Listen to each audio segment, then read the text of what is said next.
Kokon goes through this daily ritual in the early morning, 7 days a week. I look after my rickshaw. It's my work tool. If it's not properly maintained, I'm a bad worker. It's what feeds me. His old rickshaw weighs 90 kilos, but according to Kokon, riding it isn't the most tiring aspect.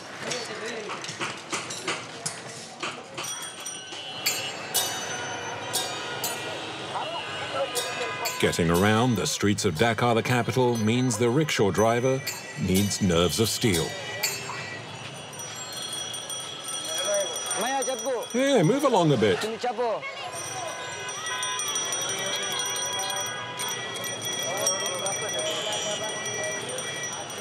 In the streets of Dakar, there are millions of cars. You need a sharp brain to react quickly. You must think one step ahead to avoid accidents.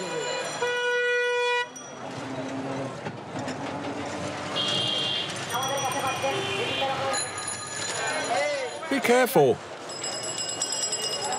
Crossing the city is not the easiest for passengers either. 15 million people live here. 43,000 inhabitants per square kilometre, the heaviest concentration of humanity on the planet. Look, there's a traffic jam down there. I'm going to take a detour to get by. In Dakar, you must never ever let yourself get stuck, or you'll suffer the consequences immediately. The capital's become too small for its population. The street can no longer handle the volume of traffic. It's not unusual to be stuck between 4 and 6 hours, bumper to bumper. Kokon and his clients soon find themselves trapped.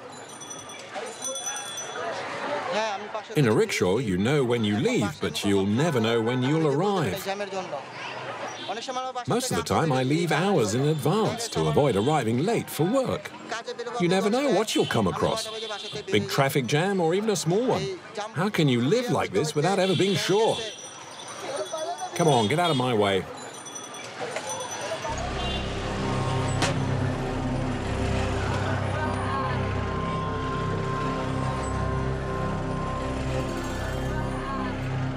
Kokon spends 5 hours a day, 7 days a week on his rickshaw without protest. He cannot afford to complain. He pedals for €3 a day. It's enough to survive on.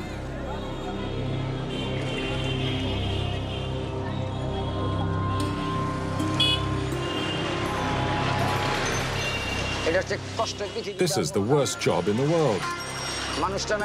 Transporting passengers and their baggage by cycling. It's work that animals should be doing. If you want to work, you have to accept the good and especially the bad. His troubles are by no means over. In a few days, a massive wave of 6 million people will descend on Dakar and invade the streets of the city. Every year, the capital, Bangladesh, plays host to Ijtima, the largest Muslim pilgrimage in the world after Mecca. But the country's infrastructure is very run down and not able to properly handle the millions of pilgrims. The trains are taken by storm. Move! Come on, get out of it. The greatest risk comes from when we go under bridges. You have to be really careful. Bangladesh is one of the poorest countries in the world. 1 child in 8 is forced to work to help his family. You need to be cunning to earn a potato, crafty to catch a fish, and be ready to suffer to find some gold.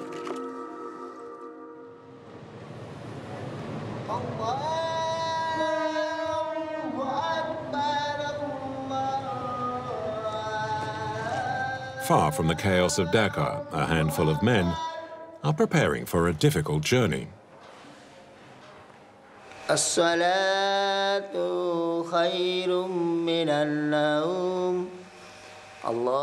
Safiq, the Imam of the village of Mungonj, is accompanying his congregation on the Ijtima pilgrimage.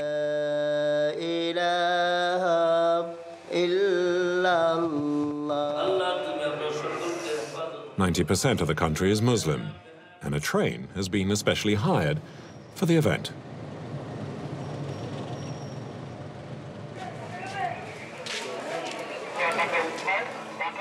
It's the final moments of calm before the chaos begins.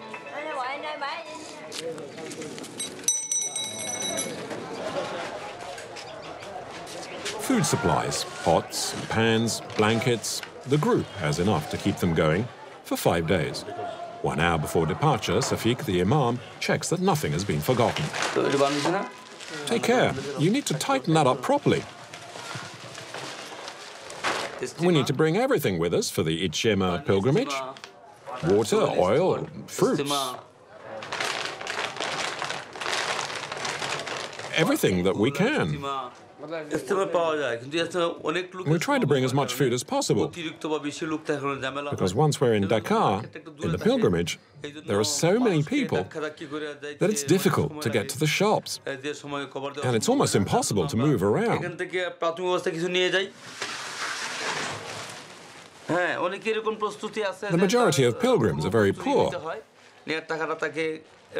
Many have saved each penny for 2 or 3 months to be able to make the journey. It's a real sacrifice.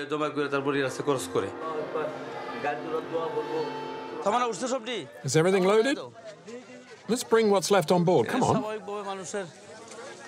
We know the trip will be very hard, especially today with this train. There will be so many people. This will not be a normal journey, especially for those that won't have a seat. Safiq can smile. He reserved their places months earlier. As for the rest, it's a matter of first come, first serve. Move along, this is my place. Have you found your seat? Well, sit down. You, come here. Seat number 6 is free. Oh, this looks good. I think there will be plenty of people this year. Well, you'll just have to sit wherever you can find a place. Is this the train for the pilgrimage? Is this the one? Hundreds of people have crowded onto the platform. It's a race for the last seats available. And to get one, it's each man for himself.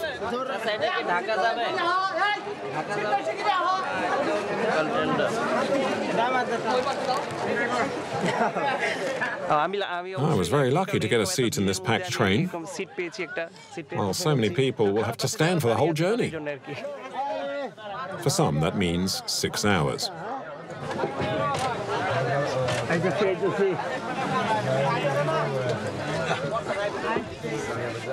Despite the crush, the joy of being part of the pilgrimage lifts everyone's spirits. Salam alaikum, my uncle, and have a great pilgrimage. To everybody's surprise, the train leaves on time, which catches some unaware. Is this carriage 27? These are fish for my mistress. Do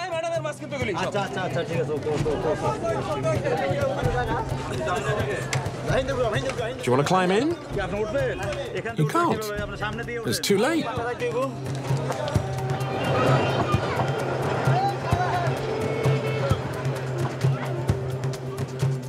Dakar is only 200 kilometers away. But in Bangladesh, no one can guarantee what time the train will arrive, as the journey holds plenty of surprises. Oh, that's a good start. I'm happy.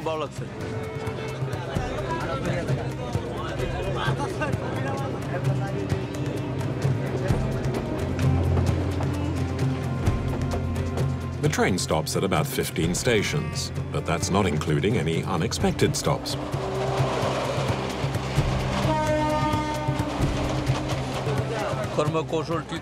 Safiq, the imam, is praying with Doha, a member of his community. It's Doha's 3rd pilgrimage. Well, now it's fine. We're at the start of the trip, and there are still some places. But the further we go, the more people there will be, and the more crowded the train will become. All Bangladeshis dream on going on Ichema, But the journey is so hard that for the old and the sick, it's impossible. Even rich people give up because of the difficulties.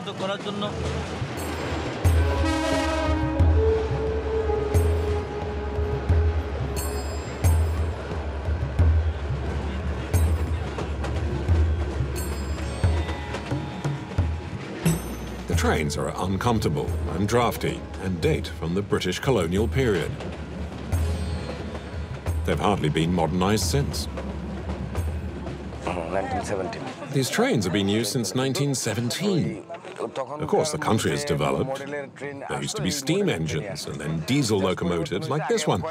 But the carriages have not changed at all. One day, they announced that we would have new, more modern express trains. The people went mad with joy. Everyone said, we'd be able to get to our destinations far more quickly. It'll be fantastic.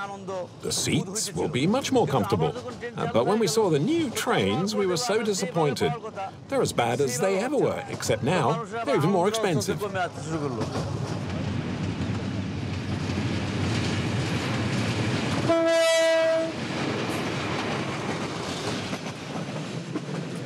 It's best to have brought your own food for the journey, as getting to the restaurant car is quite a challenge. But tormented by hunger, Doha decides to try it. Move your leg, please.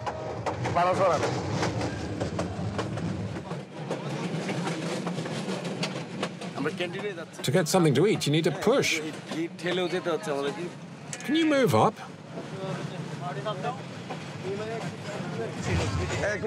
Oh, what a mess.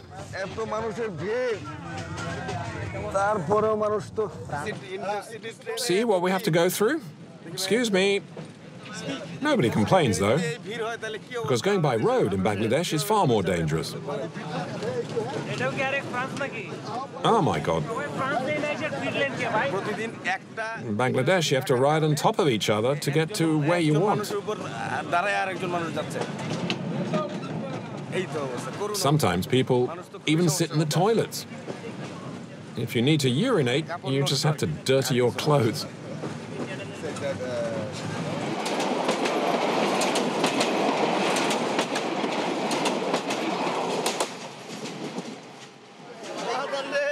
The unexpected stop provides Doha with some relief. This is good, as I don't want to go to the restaurant car anymore. There's no way through. Right, I'm going back to my seat. The thousands of pilgrims, however, are a godsend to the young sellers of vegetable snacks waiting on the platform. Most are orphans, and some have been working from as young as 5 years old. Hot samosas, 5 takas each.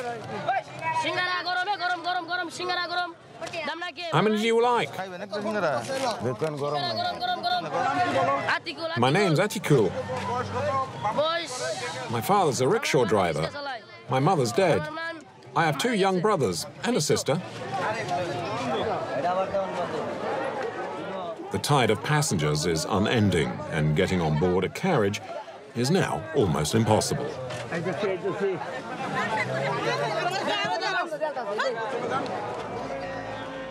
The overspill finds its way onto the carriage roofs.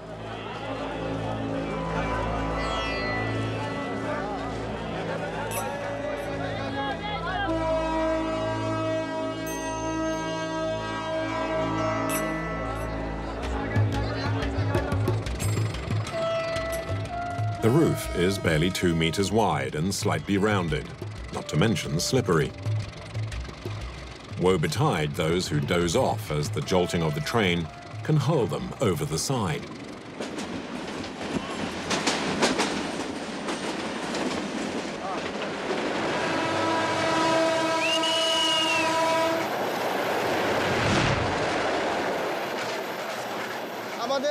Well, usually you're not allowed to climb on the roof.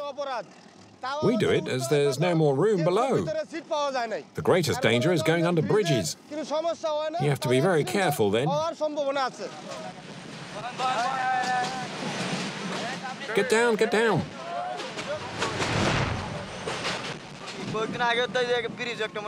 My wife died a few days ago.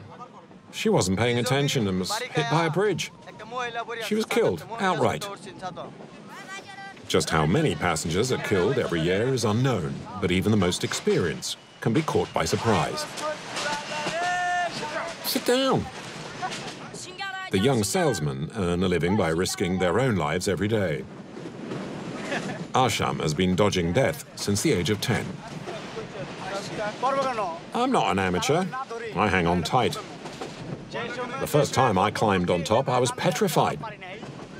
I couldn't get down, and I cried. A man came and carried me on his shoulders. And from then on, I practiced getting on and off. Now I've taken to the roof like a fish to water. See how I walk? It's okay, no need to move.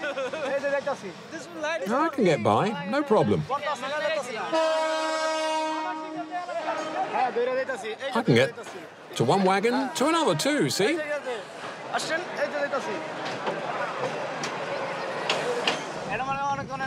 Those that are just starting are scared. You mustn't think about it too much. If you stop to think, you're dead. You mustn't think of your parents or wife who'll cry if you're killed. If fear wins, then you're dead. I lived over there, so I need to go now. Bye.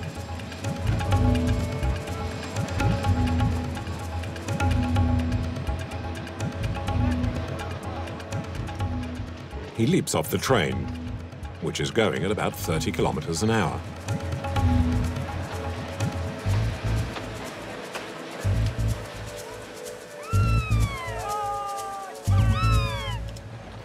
There's still a long way to go, although no one's quite sure when the train will arrive in the capital.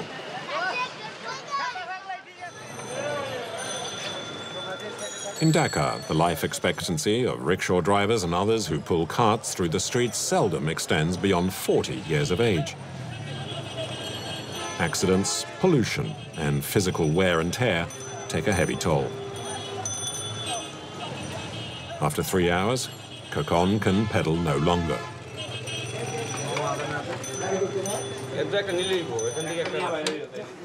He rests at the back of the rickshaw garage for free in exchange for some basic guard duties.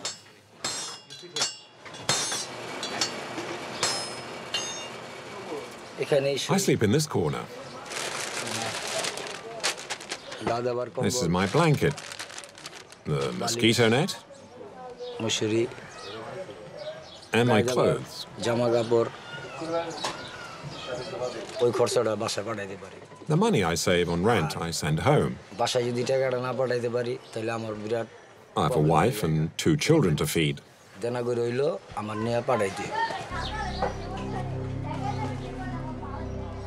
Of course, this work is very difficult. It's still better than having to force this sort of misery on my family.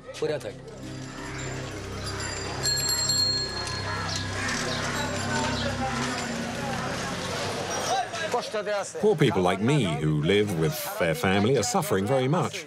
Misery leads to family ruin. Come, I'll show you the slums. Then you'll understand.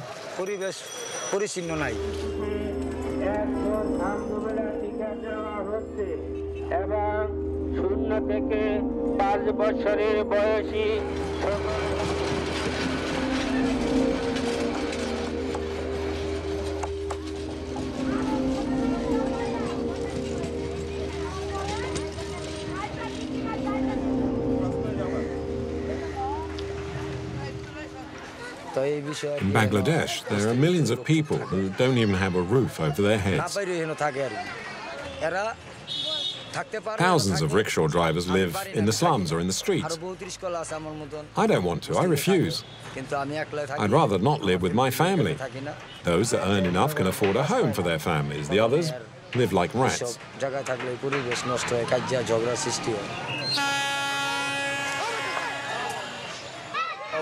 I've refused to make my family suffer through that. Kokon's sacrifices means his 2 children can attend school. They're lucky, as education rarely comes from the slums. It's resourcefulness that has to be found at an early age. This small band has become skilled at stealing vegetables from the market.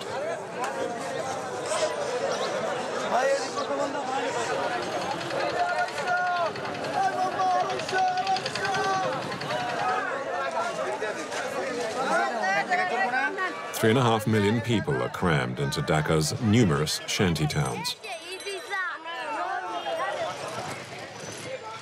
In his slave-like existence, Kokon allows himself the small luxury of telephoning his family in their village. He sees them just once every 2 months. Give me the phone, please.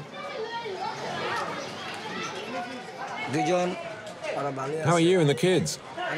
I'll be home in a few days, Friday or Saturday.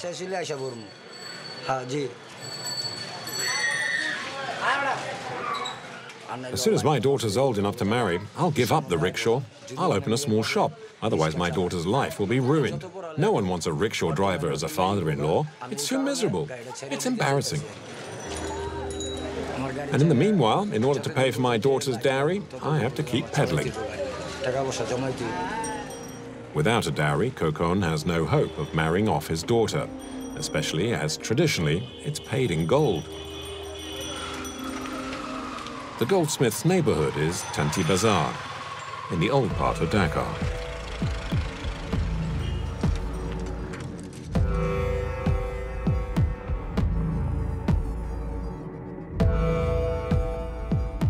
Not much has changed here since the 18th century.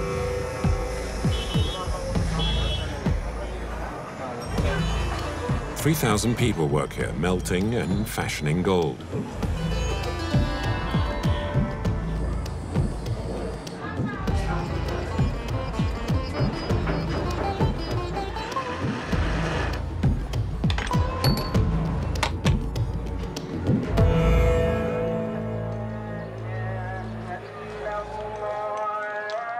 The workshops close when the muezzin makes the day's last call to prayers.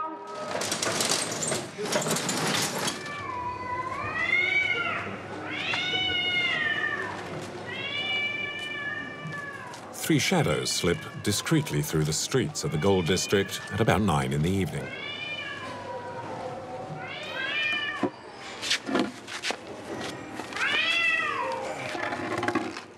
Give me the stick. Once a month, Ghazi and his 2 employees search through the sewers.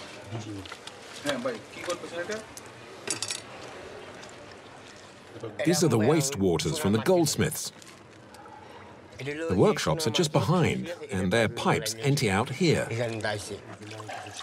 Thousands of litres of human waste end up down the opening to the sewer. When they work the gold, there's always some dust that flies off.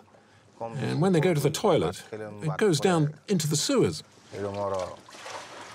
Now, if we can collect that gold dust, it will earn us enough to eat. Shall we empty all the water? Of course. It's a process that will take all night.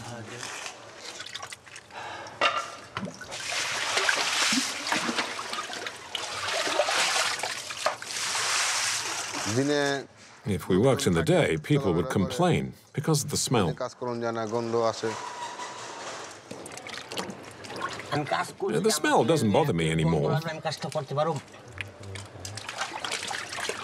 Gold has to be earned, and to find it means diving down. Specks of gold are mixed with human excrement. Now I'll squash down all the mud in one pile below my feet. And once it's packed together, I'll put it in the bucket.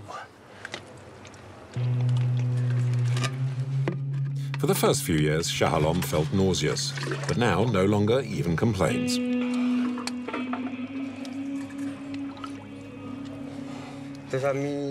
I do this because it's all I know. Unfortunately, it's all I can do. But at least I can eat. With the crisis, however, less gold jewellery is being produced, and there's far less gold dust in the sewers. In the past, there were more of us prospectors. There were at least 150 people. But with less money to be made, they've given up. Nowadays, there's maybe about 50 of us.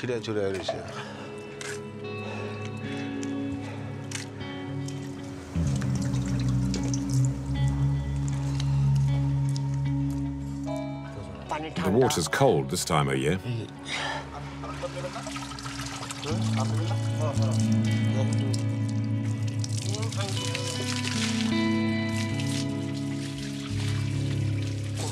I first rinsed off in freezing water and then finish my work and then take a hot shower.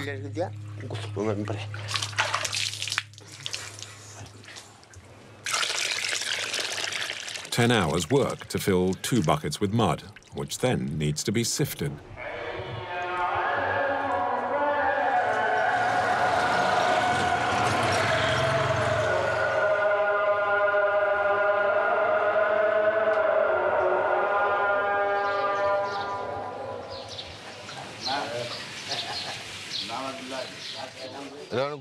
Now I'm filtering this to remove any lighter earth.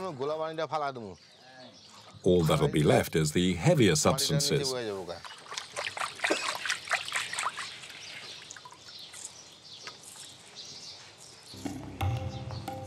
Ghazi has been a gold hunter for 30 years. He first plunged into the sewers at aged 14. I learned from the experts. I didn't like it at the start, digging around in all this shit. I thought it was dirty. It upset me. But they slowly persuaded me, and after a few months, my shame disappeared, and I got used to this work.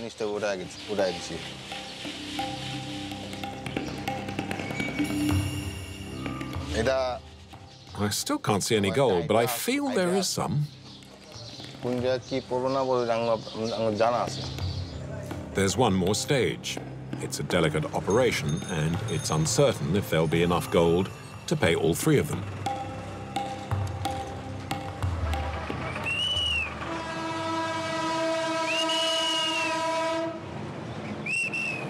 "4 hours and a dozen stops into the journey. The train, which is transporting Safiq the Imam and his pilgrims, is making slow progress towards Dakar. The old locomotive doesn't date back to colonial times like the carriages, but it's hardly modern either. Mohammed, the driver, is focused. In Bangladesh, the railways aren't protected, and people have the habit of using them as a road. Oh, look at those people on the rails. They can cause accidents. I'm blowing the horn to make them move off. Despite the crowds, Mohammed pushes the old diesel engine to the limit. And the monster manages 60 kilometers an hour, almost blindly. I can't see much through these dirty windows. That's a problem, as I can't even see the signals. And there used to be windscreen wipers, but they've been removed.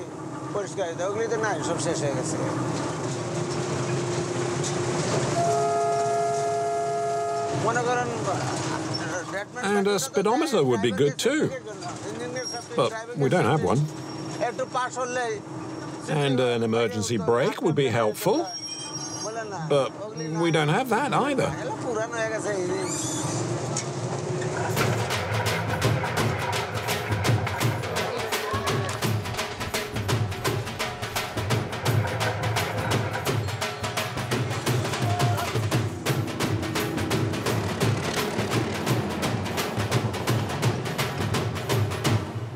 If someone crosses in front, what can I do? If I suddenly brake, the carriages will tip over and thousands will die. So I just carry on. I don't brake.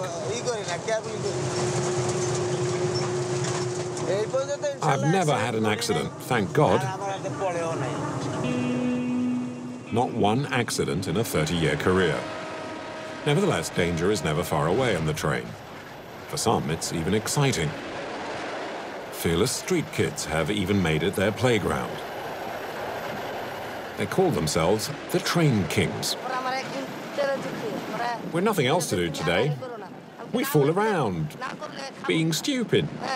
My parents don't want me to climb on top of the train, saying I should look for a job selling tea instead.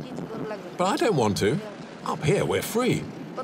But we know that if we fall off, no one will look after us. That's just how it is.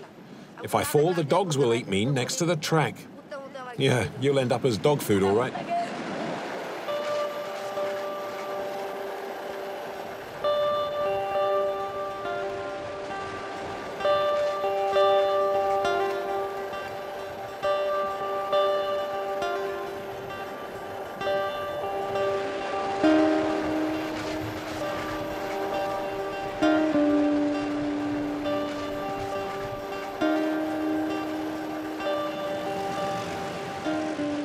That black smoke is quite toxic. It's not good for your health.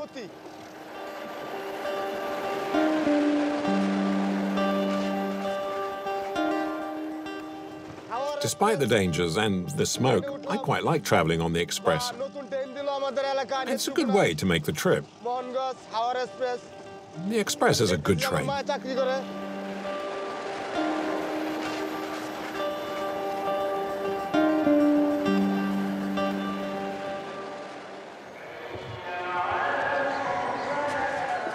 In Dhaka, Ghazi, the gold prospector, will finally find out how many grams of precious metal he's recovered from the bottom of the sewers.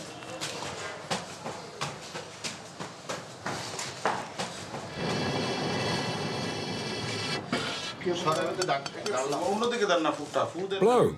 Hard. Of all the mud collected overnight, only a handful remains. Like an alchemist, Ghazi uses a powerful acid to extract the gold. You see, the acid will dissolve the other metals.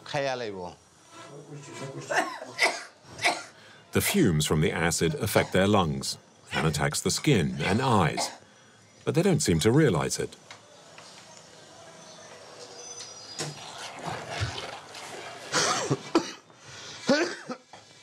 It's very bad for the lungs.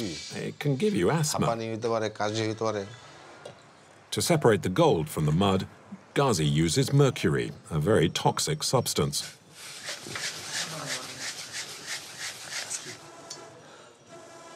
The gold stuck to the mercury now.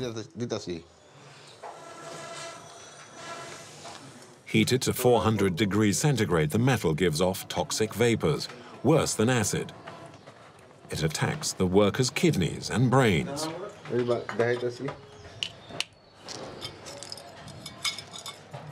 Once evaporated, what remains is a pure gold nugget.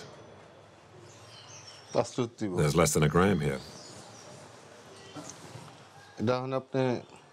It should fetch 15 euros. 15 euros, a paltry sum extracted from the bottom of the sewers of Dhaka. At one time, I was living quite well off the gold. Now that's all in the past. It's getting worse, day by day. I should have stopped. I made the wrong choice, and it saddens me. The gold cycle is endless. The three men will sell the gold back to the shop from which it escaped. Here's the nugget.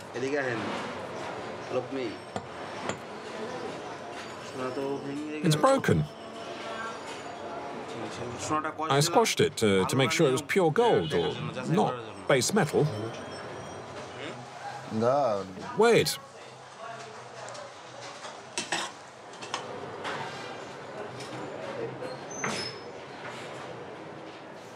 How much will you give me? 11 euros.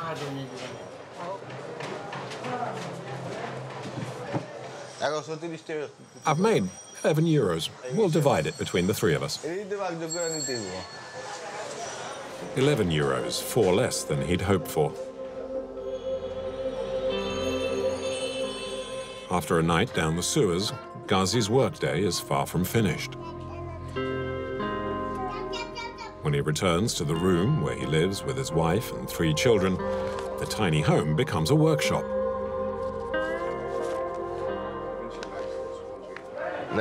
We do this every night with my wife and children. We work until 11 at night. We make 400 of them, for the equivalent of €2.40.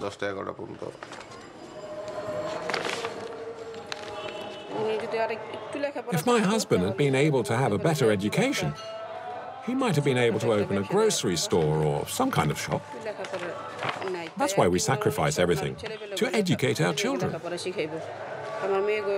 My husband and I are uncultured, but I dream that nobody will be able to say the same of our children, and that they're never ashamed like we are.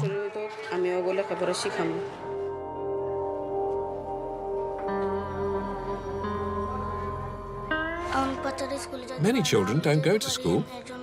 I'm very lucky my parents send me.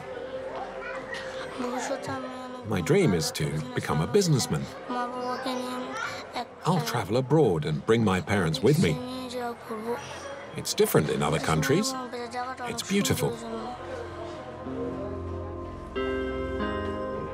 There wasn't enough money for her sister to continue school. She now works with her parents to be able to pay for her younger brothers.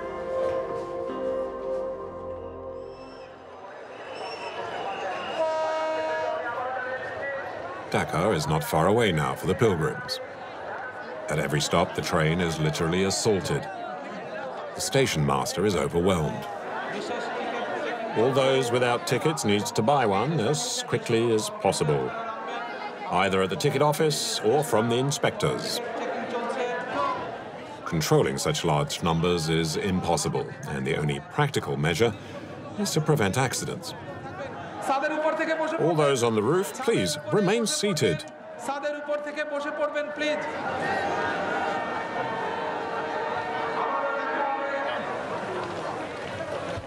Move up, there's still room.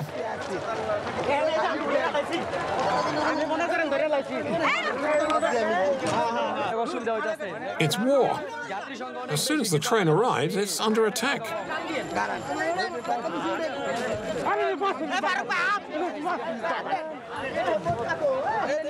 We'll fall off.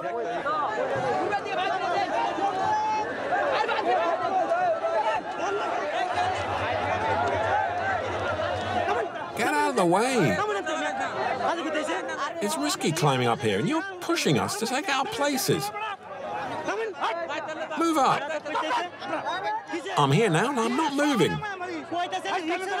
Well, climb down then if you're scared.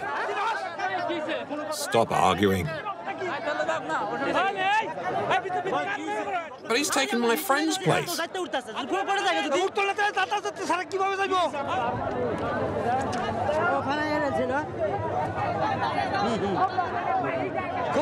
There's too many people. It's packed. I'll try my luck elsewhere. Some know how to make hard cash from all this chaos. A few smart operators rent out their ladders.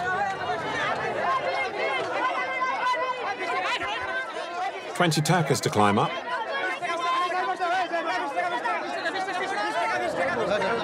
Hoi, you need to pay to climb up here. For 6 people, 30 takas.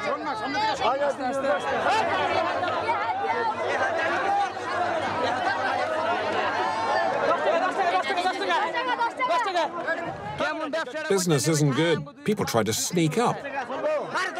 If you want to get up, it's 10 takas. But you charge us money and there's no room. Give me my money back. Me too. The train is about to leave. And the police intervene. The cops are here. Let's go. Quick. Go away.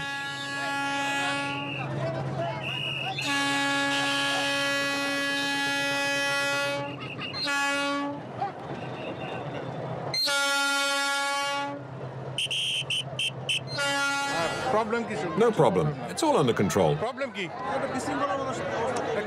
You'd think it was chaos, but really people are disciplined. Look around. Water, water. I'll try and go as far as I can, hanging on like this. We all have to die one day. I'll leave it up to Allah.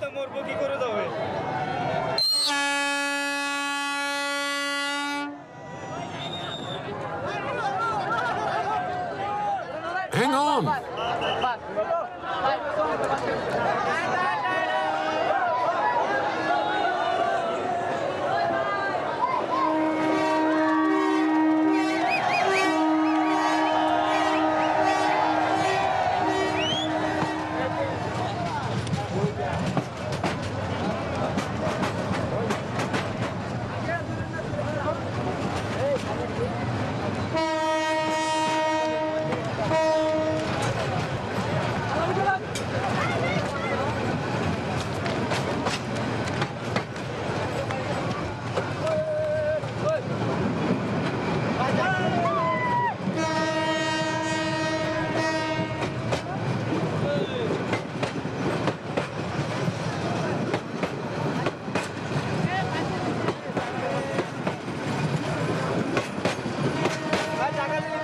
Go on, make some room for me, please.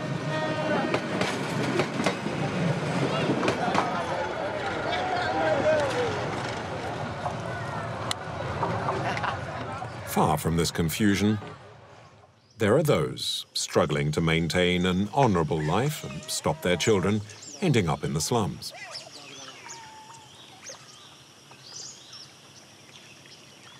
This is the Sundarban in the south of the country, where the river Ganges flows into the Gulf of Bengal.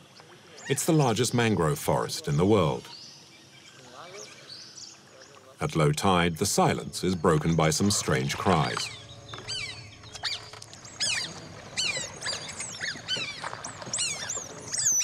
They're made by these tame otters. They're not pets, but working animals. It's a lot easier to fish with them.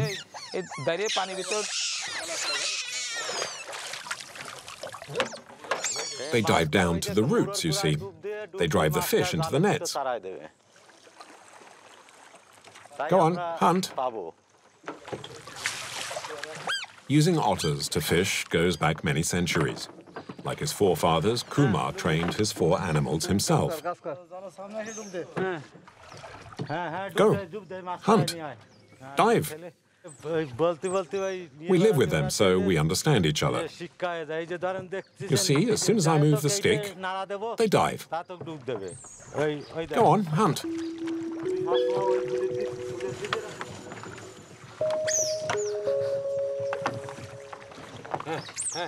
Go on.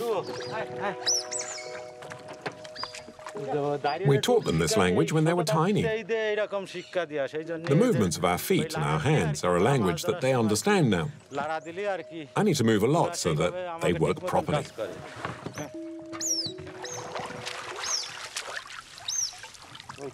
But the nets draw in few fish. Every passing year, there are less fish in the waters of the mangrove. Pollution and overpopulation are the main causes. With 160 million inhabitants, Bangladesh is one of the world's most densely populated nations. In the old days, these waters were teeming with fish. These days, there are far less. It's because so many people live here now. They rely on fishing to feed themselves. Fishing is exhausting, yet Kumar pushes his men and animals to the limit. There are more fish at the end of low tide, and then it's a real race.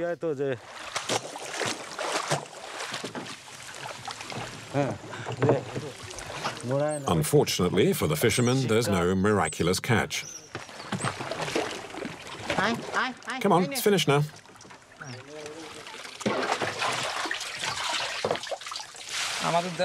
All the money we earn every month, we bring home. We buy rice, lentils, and everything we need. And we return here to make some more money, and so on and so forth. They know it's time to eat. That's why they're so upset. The voraciousness of the otters is a problem for the fishermen. The 4 of them devour between 3 and 5 kilos of fish a day. It's almost half the catch. Sometimes, if we don't find enough fish, we need to buy some for the otters. If we don't feed them, they get weak and won't fish anymore. So we go to the market and buy fish. We lose money.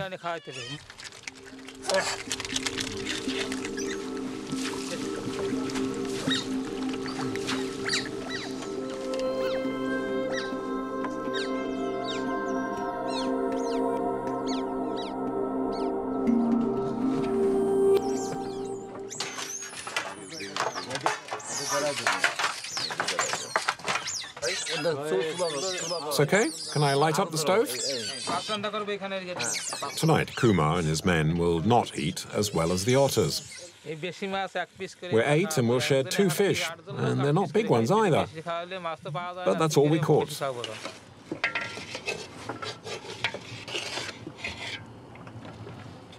This tough, uncomfortable life is not one they think their children will want to follow.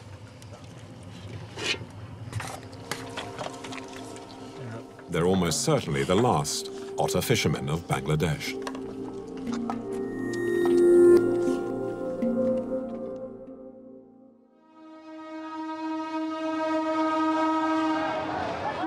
The horn blasts finally announce the arrival in Dhaka. A relief for some, agony for others. You have to block your ears the whole time. These foghorns can make you deaf.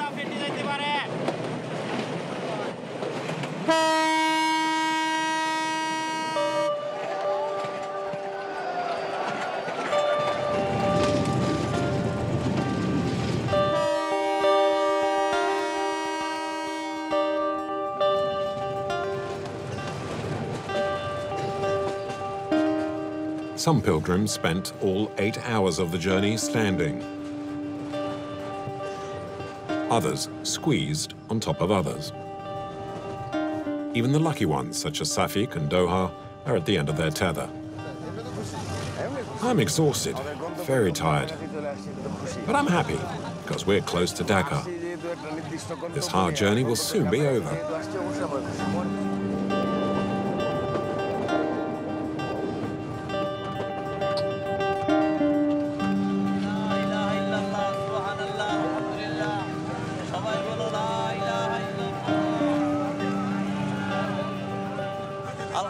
I'm so happy. God be praised. We'll walk in the footsteps of Allah.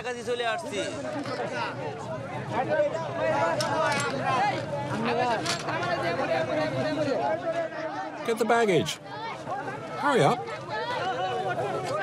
The hardest thing now for the Imam is not to lose his congregation in the crowds. Go that way and follow the crowds. A tide of humanity, millions of people converge on the prayer sites. Safik and his group will camp out and pray and meditate for 3 days.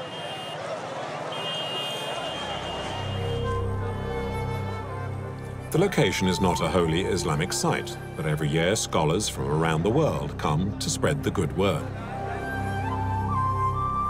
For the 6 million Muslim faithful, following these teachings gives a sense to their lives. In Bangladesh, a life often made up of sacrifice.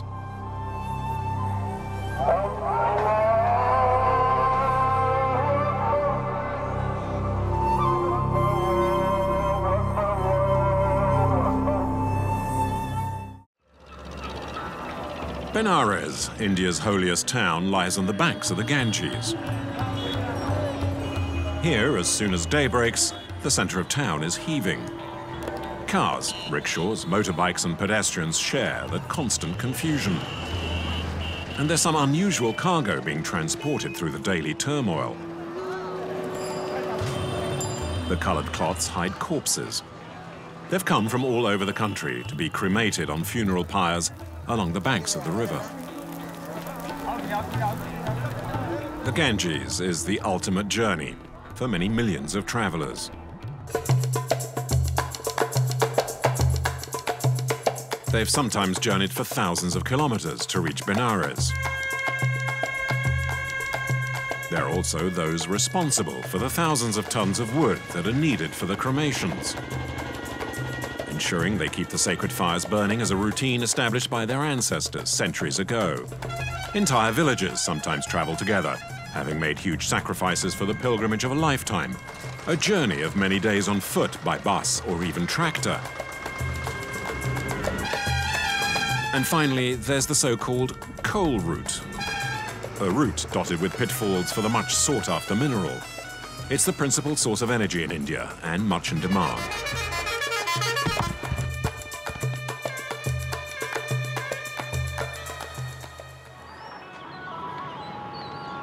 Dhanbad is 600 kilometers from Benares. It's the starting point for the coal route. Thousands of trucks constantly barrel up and down these roads.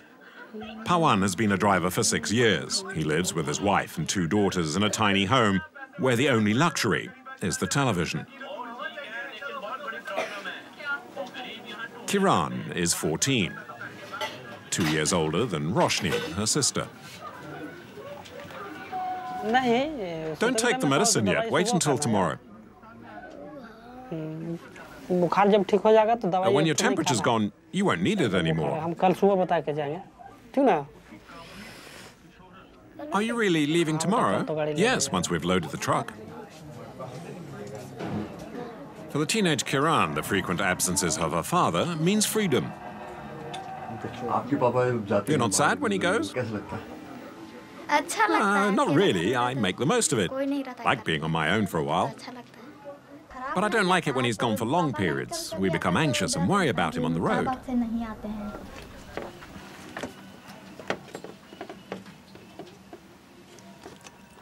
Raising 2 girls is a daily chore for Pawan. In India, it's the father of the bride who provides the dowry, often a significant amount of money. What kind of future would you like the girls to have? Well, my dream would be to be able to pay for their studies, marry them off well, and dress them well. Those are my hopes, to provide them with a good future, a happy life. I work hard for it, so I hope it'll pay off.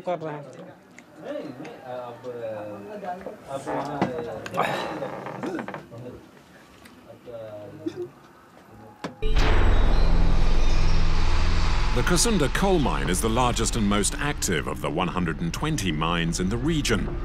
Dhanbad alone produces 28 million tons a year of coal. Not for nothing is it known as the coal capital of India.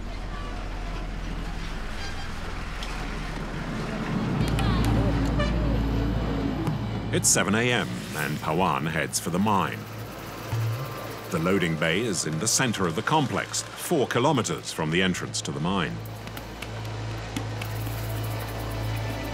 Next to him is his brother-in-law and assistant, Govin. They'll travel together.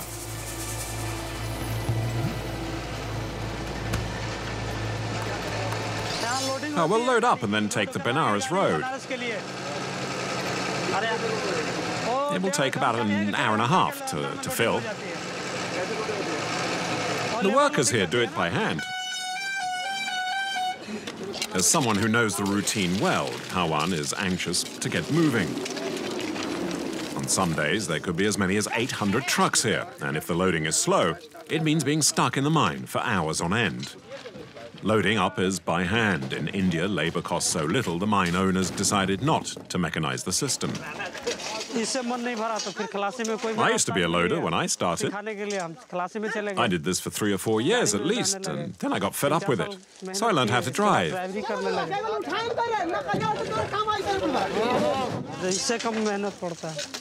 But let me tell you, being a driver is much harder than being a loader. You work day and night. Once they're finished, we'll get going. We should make it to Benares tomorrow in the daytime, at the latest. 3 hours later, Pawan and his 16 tons of coal are set to leave the mine. By this time, there are hundreds of trucks in the queue to get on the road. It's a 4-kilometer stretch all the drivers dread.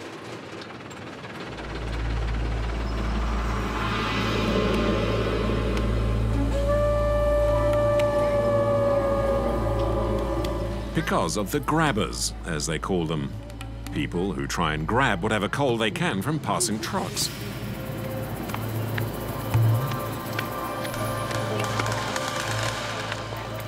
Well, who are these people? Petty thieves, locals who pinch out coal.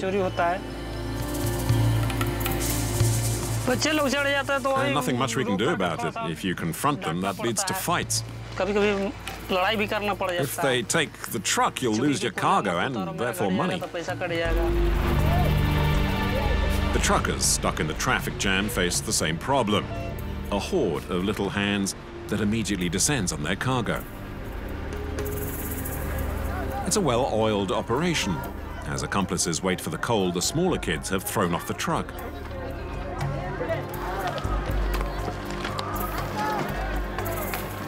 It takes agility to storm the vehicles. Women and children all take part. The grabbing at the Kuzunda mine has become a family business. Some 500 families live just below the embankment. Some have been here for generations. At some point, all left their villages to live here. Stealing coal is now their only livelihood.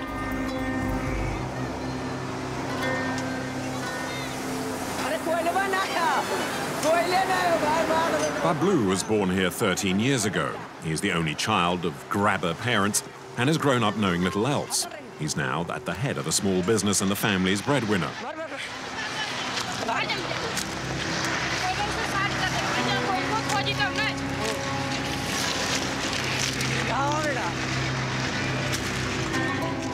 I'm the leader. My job is to get the coal off and my friends pick it up. You're in charge then? That's right. Authorities at the mine gave up trying to stop the grabbers a long time ago. There's simply too many of them.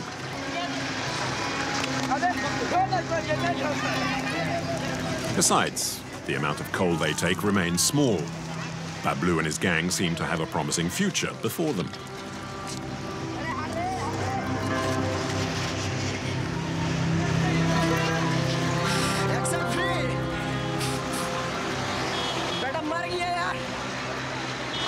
We're not doing any harm, really. It's just a way to survive. My family is very poor. How could we eat if I didn't do this? I never went to school, you know. Never held a pen in my hand. Just coal.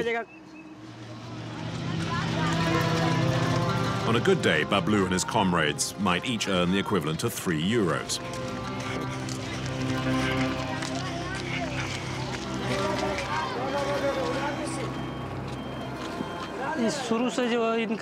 That's the way it is here.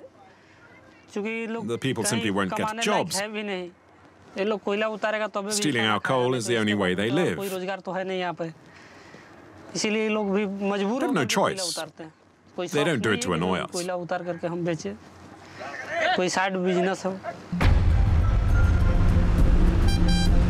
In a brief lull, Pawan decides to start up. Flooring the truck, it's straight ahead. At this speed, only the most experienced grabbers dare attack the trucks.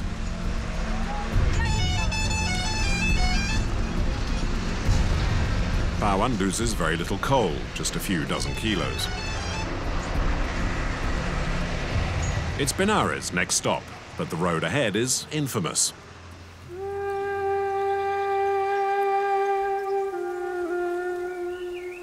"300 kilometers to the west is home to the Gazia tribe. Until a decade ago, the Gazia refused to give up their nomadic lifestyle. Now they live off the land and from their livestock. The fields are full of mustard. This year's crop is particularly generous.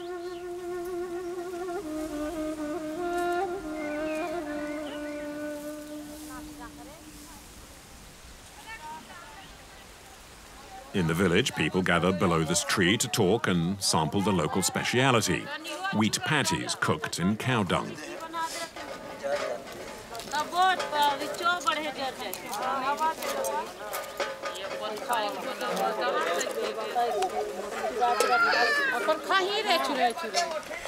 Only the inside is consumed. It's a matter of taste. Bajnat is the village headman. To thank the gods for the good harvest and ask for greater prosperity, Bajnat is making the journey to Benares, a trip that will take 2 days.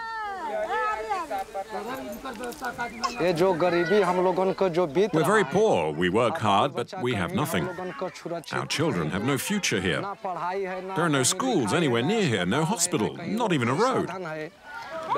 But the harvests were good this year. Not bad, but we're doing all right. We're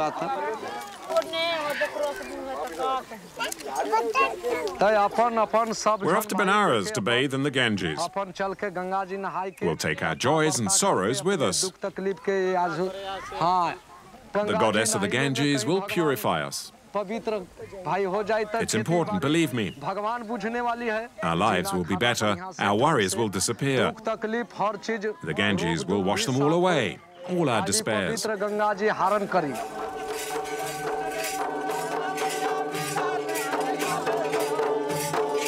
As night falls, they celebrate their impending departure with music. About 20 will travel to Benares using a tractor they've hired for the trip.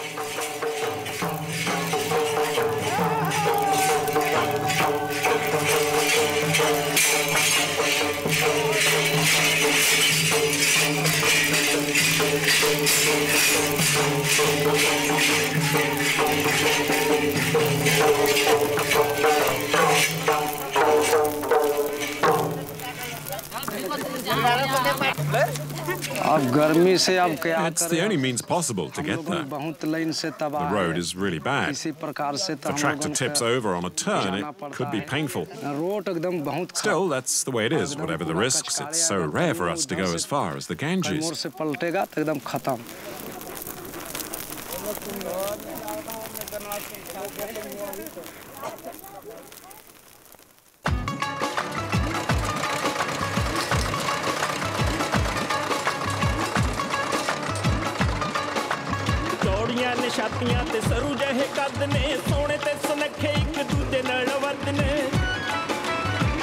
Crammed into the trailer, the tribe's pilgrims will have to put up with discomfort for the 300-kilometer-long journey.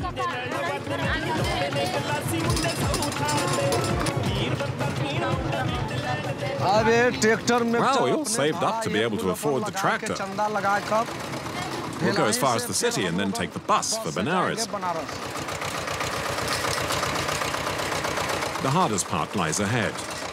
Hours spent on a perilous descent into the valley in the scorching heat before heading on towards the Ganges.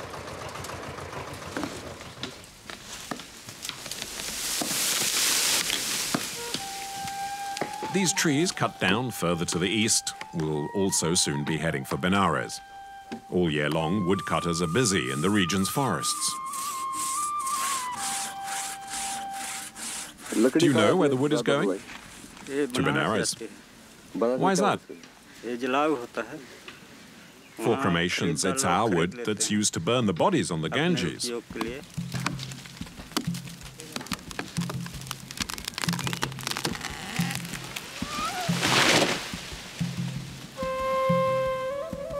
Trucks will pick up the wood stacks that have been deposited on the edges of the forest.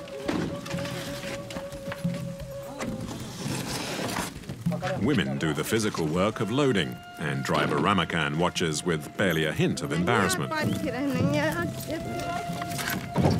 They work hard, the women. How much do they have to load up? Oh, about 16 tons. True, though, it's not easy for them. Your work is easier, though. Yeah, well, everything's relative. Driving isn't easy either.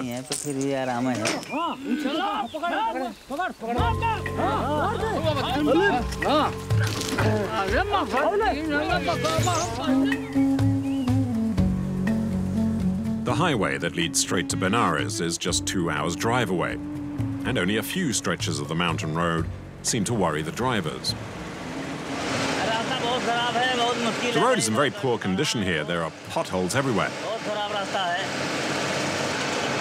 It's even worse up ahead on the climb up. Is it a steep climb? It's a sharp climb for 4 or 5 kilometers, and it's rather dangerous.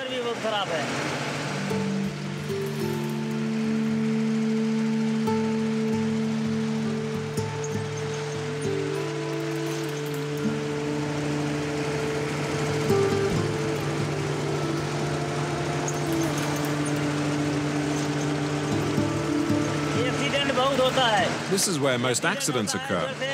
There was one there just the day before yesterday. A truck turned over a bit further up and the driver was crushed. I'm not too keen on this part.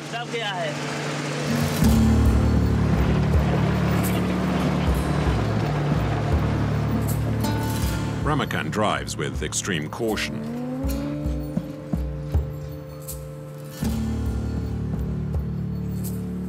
It's still another 5 hours to Benares, where relatives are waiting for the precious cargo to cremate their dead.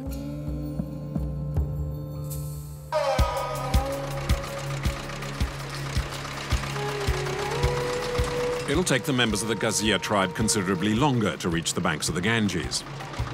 So far, they've barely covered half the distance. The path, already slippery, becomes increasingly dangerous as it twists and turns. The tractor could easily run out of control.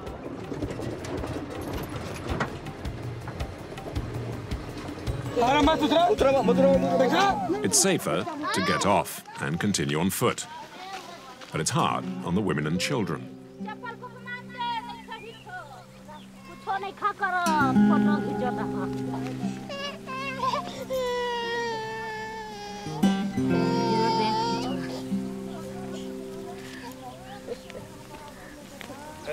How's the trip going? It's hard. The road's dangerous. But the main thing is to get to the Ganges. Will you bathe your baby in the river too? Of course, the baby and the other children. It doesn't matter what we endure, it's all worth it. I'm happy to be going to Benares.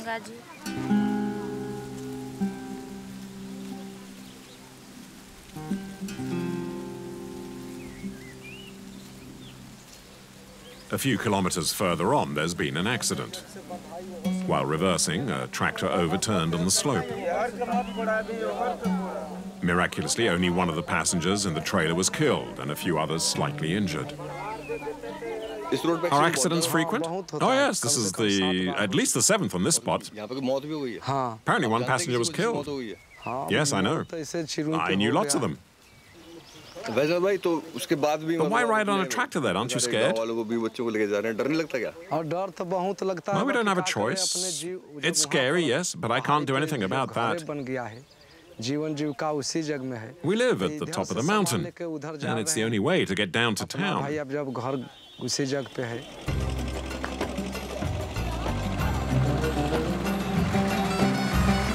It's taken 6 hours to reach the nearest town in the foothills of the valley. The first leg of their odyssey is over, and it's time to get to the bus station.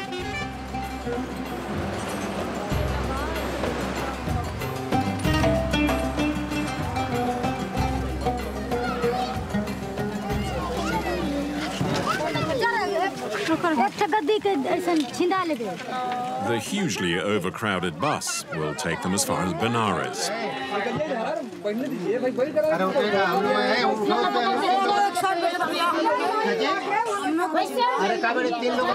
Grandma, get up, let us sit down. Find somewhere else, I'm not budging.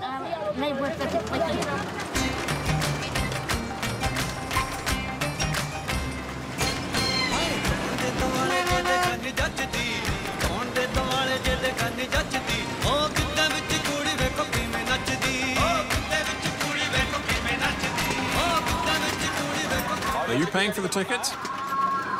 Yes, no problem. So how many of you are there then? We're 15 or 20, I'm not really sure.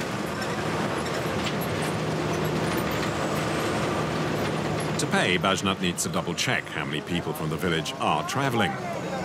Overwhelmed by exhaustion, he's forgotten.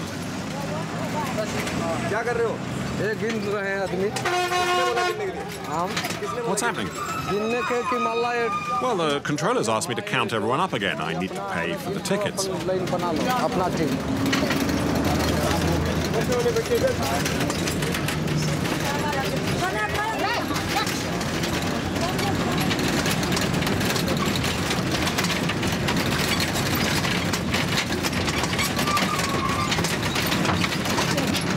That's 20 tickets. 25 euros, please. That's expensive, isn't it?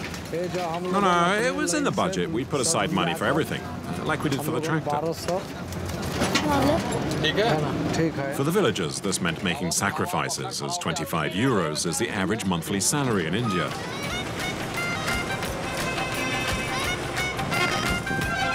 Hurtling along to try and make up for lost time, the bus takes some considerable risks.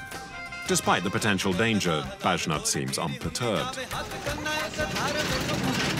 You're not used to traveling by bus, aren't you scared? It's going so fast. No, it's fine. I'm confident. It's a main road. Nothing can happen to us before we reach Benares.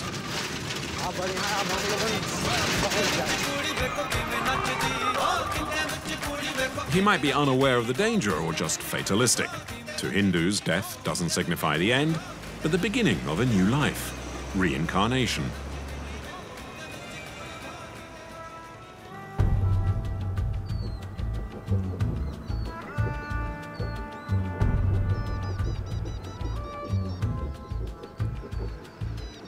Back on the coal route, Pawan and Govin have been driving for 4 hours.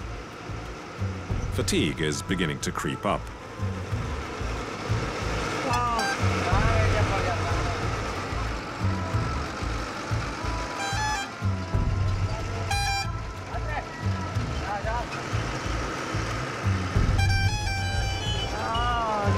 Mind the side. Yeah, I saw. There are holes in the road everywhere. On the narrow roads, the hardest thing is to overtake. The job of the assistant is vital, as he's the one who assesses the risks.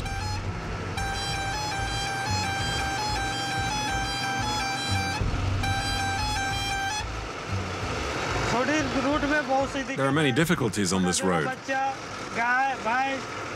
There are small children, there are cows.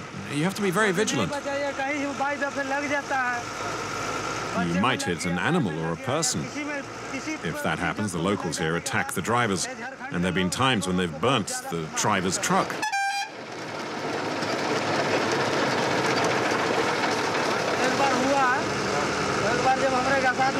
Once there was a cow that suddenly came into the road, slammed on the brakes, but I couldn't stop in time and I hit it. The villagers pounced on me and beat me, and I had to give them 20 euros before they let me go. Just for injuring a cow.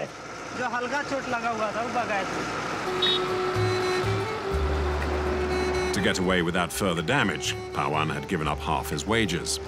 Such incidents are common in this part of India, known for its high crime rates. At night-time, bandits target the traffic. It's best not to drive at night-time here. It's infested with thieves. It's a serious problem on this road. At nightfall, you can't drive here anymore. Yeah, I know. There are too many robbers. They could take everything, even kill us and steal our truck. It can happen here. Here and throughout the region. Yeah, it's an awful region.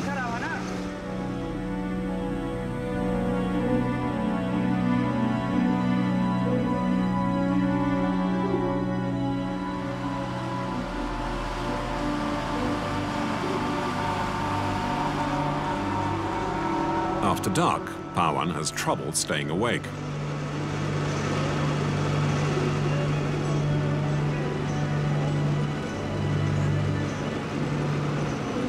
The road is meant to be one way, but some vehicles risk going against the flow.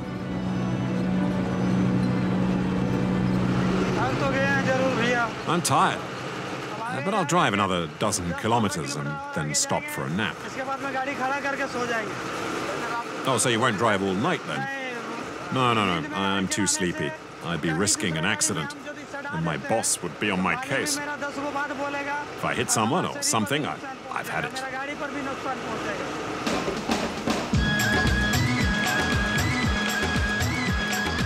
Better to take a break at the busy driver's cafe. The place is dilapidated, and you need a strong stomach to eat the special.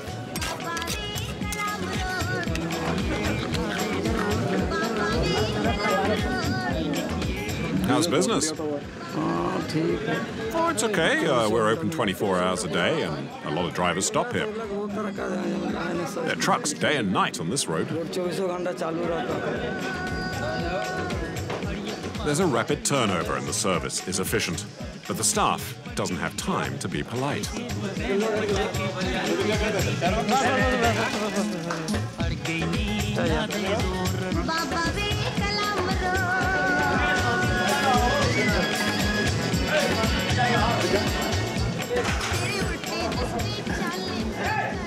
Do you like your job, Pawan?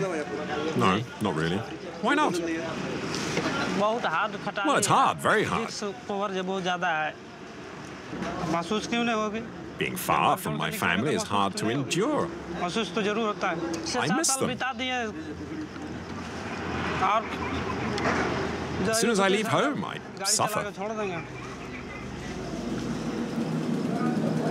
Despite his boss's fatigue, Govind's future seems mapped out. My dream is to learn to drive and do this job. I've been with Pawan almost 2 months, and I'm working hard to become a driver one day.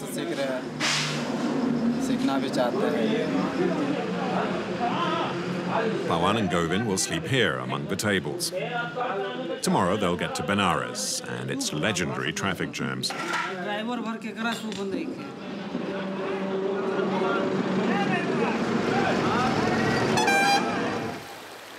It's 3 in the morning in Benares, the town that never sleeps.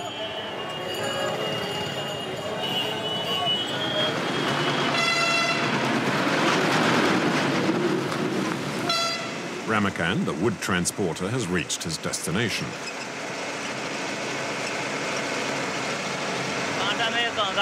First, I need to weigh the truck and then unload on the banks of the Ganges. The workers are waiting for us there.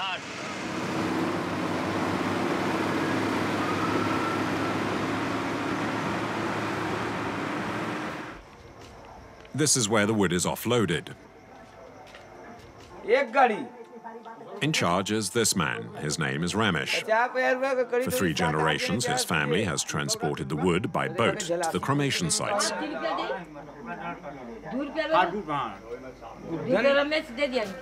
But at this time of night, he needs to round up some volunteers. Ali Musa, come on, we need to unload some wood. Do it yourself. Come on, I need 7 or 8 blokes. No, I told you.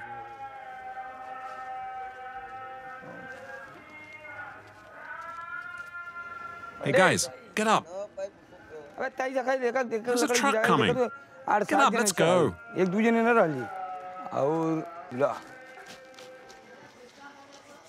His persistence finally pays off, and a dozen or so men are waiting for Ramakan's truck.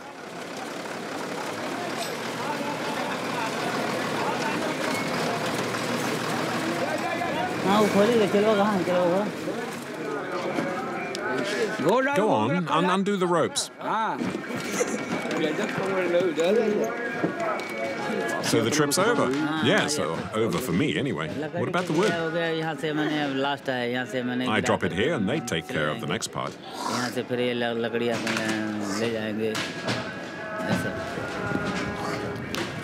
To unload 16 tons of wood, the workers use a rapid and efficient method. They simply throw everything over the side.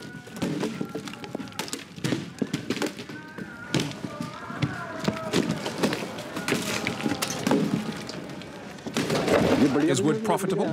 Oh yes, it's one of the best. I have about 30 people in my group. We've already unloaded 2 trucks this morning, and each worker will earn about €5. It's not much for such hard work, but that's the rate. It's the same everywhere. In just a few hours, the wood will need to be put onto Ramesh's boats and taken to the cremation site.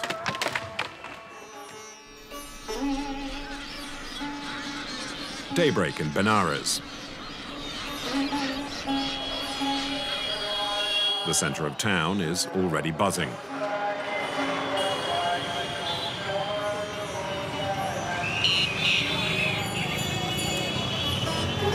Nimble rickshaws weave in and out of the frenzied traffic. Ratan knows the town inside out. He's spent the past 6 years moving quickly through every square inch. In Benares, satisfying the client means knowing how to cycle swiftly, making use of every spare millimetre to juggle and squeeze through the other traffic.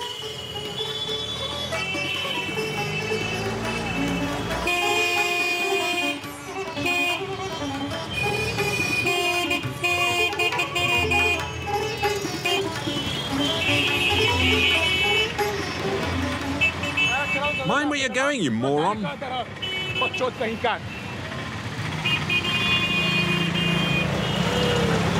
Is it always this busy in Benares? Depends where. Here, yes, because we're close to the markets.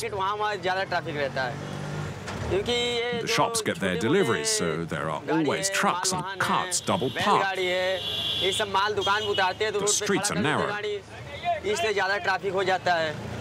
अभी स्कूली बस है, छोटी road है।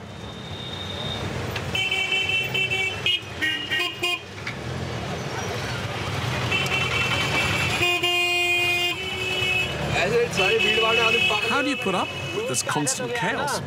मतलब ये भीड़-भाड़ में चलने का, बोलने का। I'm used to it by now, driving through the crowds and all the noise. आदत हो गया।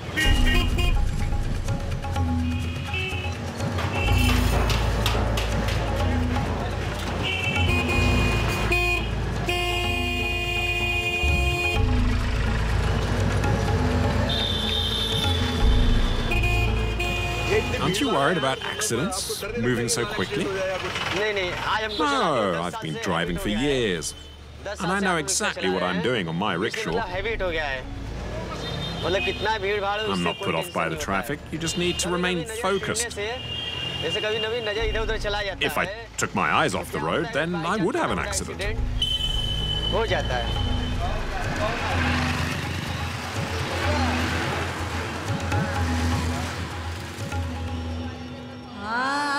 Ratan was not meant to become a rickshaw driver.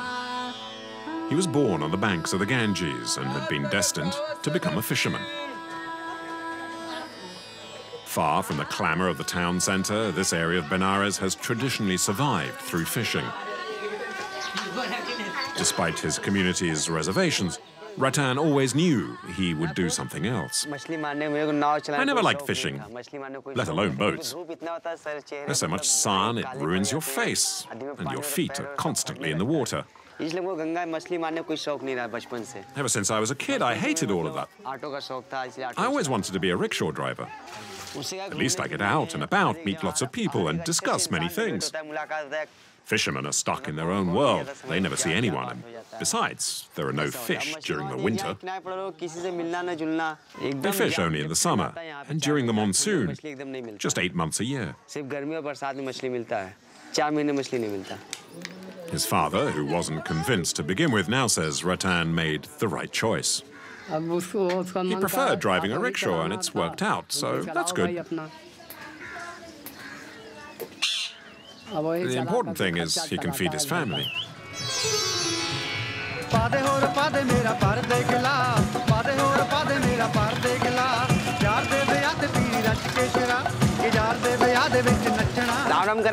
Hello, can we have a bite to eat, please?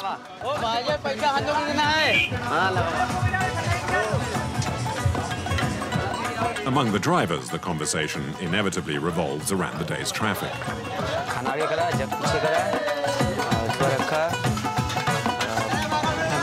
You see the jams this morning? Terrible. Every time I made my way through, I was blocked again. A few minutes later, it cost me €3 in petrol to make a €1 fare.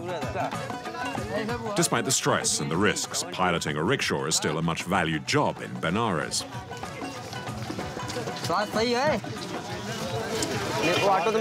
I rent my rickshaw. It costs me €4 a day. After paying for petrol and the rent, I make about €10.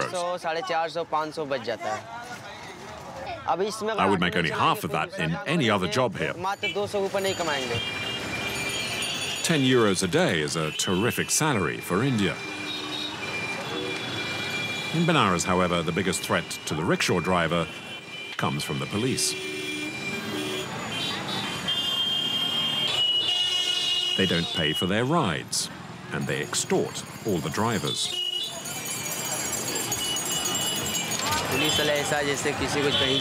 When a policeman wants to go somewhere, he stops your rickshaw, climbs in, never pays a cent. If you dare ask for money, he might take you down to the police station. We have no choice. So you need to pay them off. Of course. They arrest you for nothing and you have to pay. The worst are the traffic police who constantly want money. And they often hit us with their batons. They'll leave you alone once you've handed over 2 or 3 euros.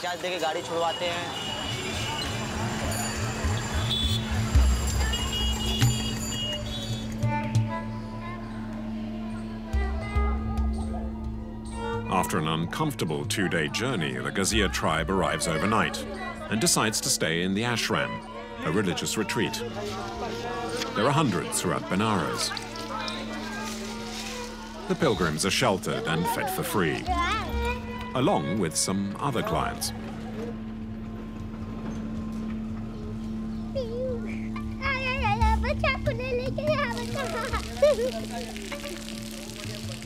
Is it going to be a great day?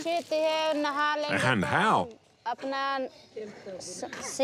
When our children will be grown up, they'll be able to say how their parents took them all the way to Benares. I don't think they'll ever get another chance. We're here and I'm so proud.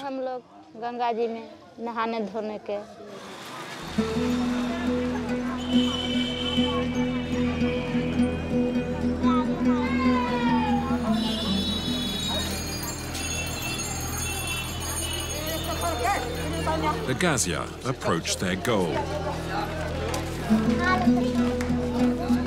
Finally, the Ganges.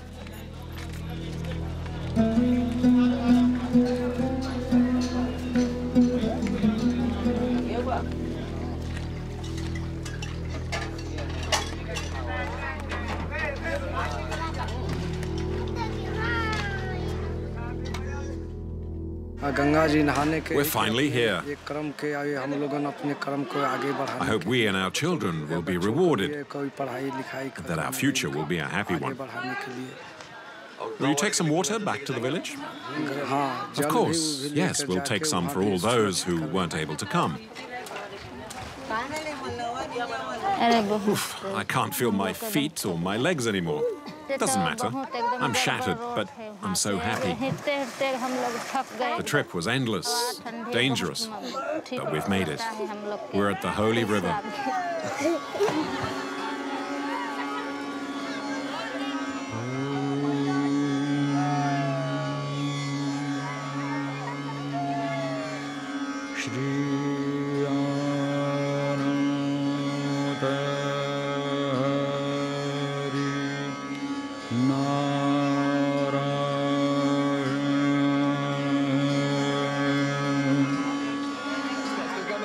Well, what are the candles for? To honor the goddess of the Ganges. Here we are. Hand them out.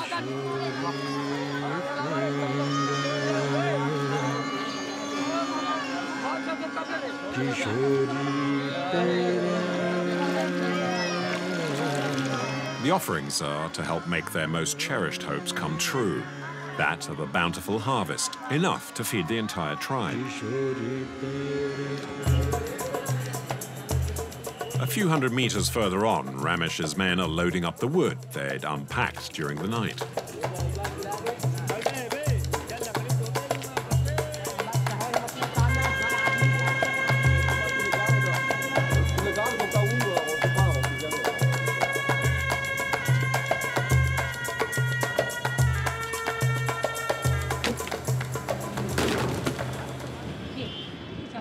You didn't sleep much last night, I suppose.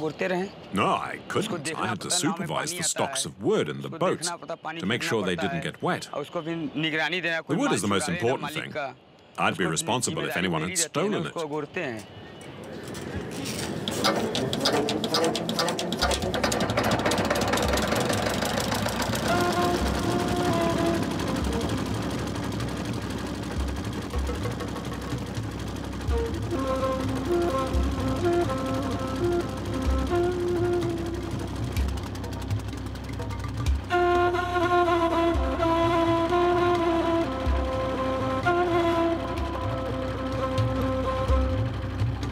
The wood's journey will continue on the Ganges, as you can see. I'll take it to the banks where the cremations take place. It's my small contribution for all those who are going to paradise. We work hard, but there mustn't be any problems. It's so important to the families.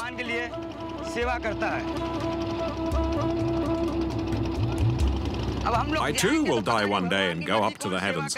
I hope someone will be there to do the work I'm doing now.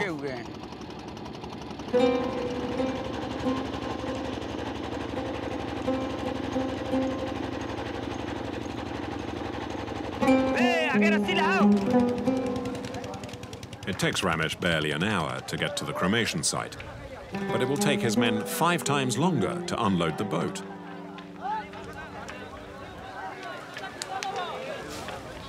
This is where the families come to burn their dead. To keep the fires going, thousands of tons of wood have been stockpiled. As many as 300 corpses are cremated here every 24 hours, day and night.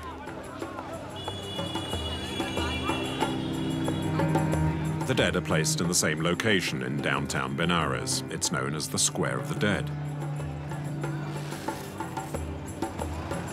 There's a constant shuttle of jeeps carrying the corpses, which are clad only in a sari.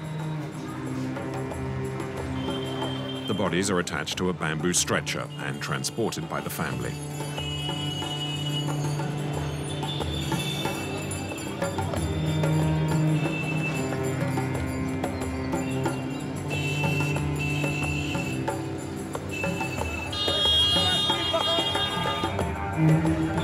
They must negotiate the traffic over several kilometers to get to the sacred banks of the river. Where are you from? From Jaunpur. Is that far? It's 70 kilometers. We came by jeep. Yeah, from Varanasi. By jeep आए हैं. Yeah.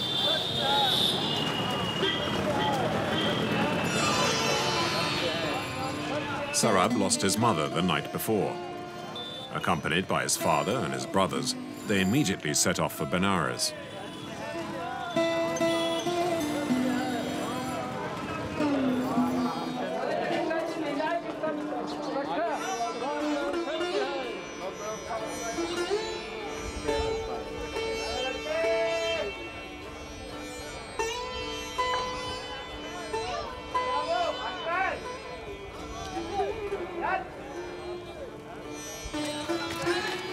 Glory to the goddess of the Ganges.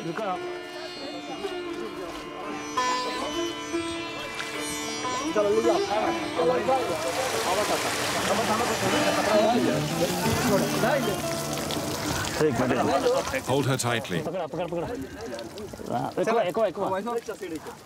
Why are you dipping the body in the water? The Ganges is sacred, so it will purify the body.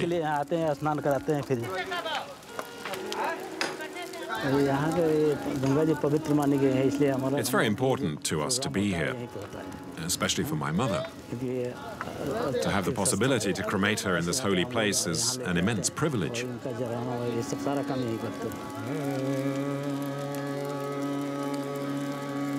In Hindu mythology, the soul of a body cremated in Benares will avoid the various cycles of reincarnation and travel straight to paradise.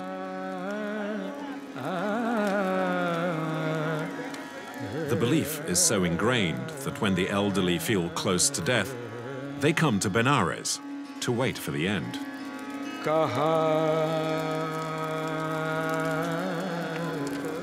The first stage of the cremation ritual is shaving the widow of the deceased woman.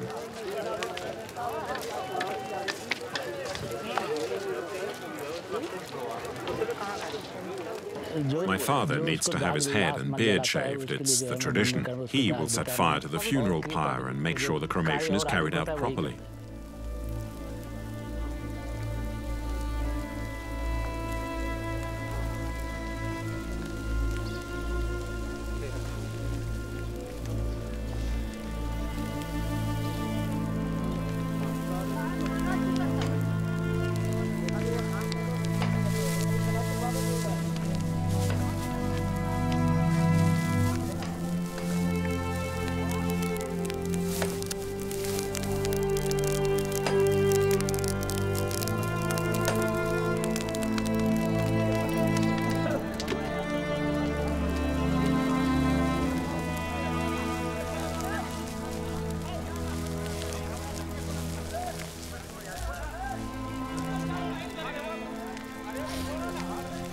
I'm sad, of course. She was my mother. But being here for the cremation makes me feel at peace.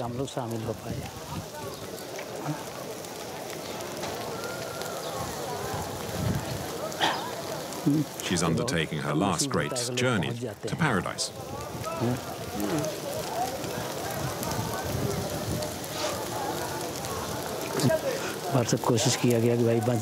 We tried our best to save her, but it was God's will.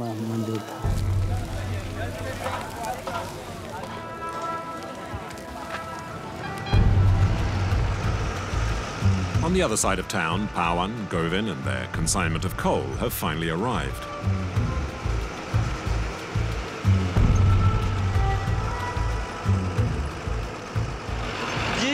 Oh, I'm so glad we're here.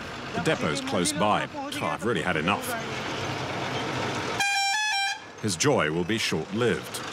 Outside the depot, there's a gigantic jam, which is not unusual for Benares.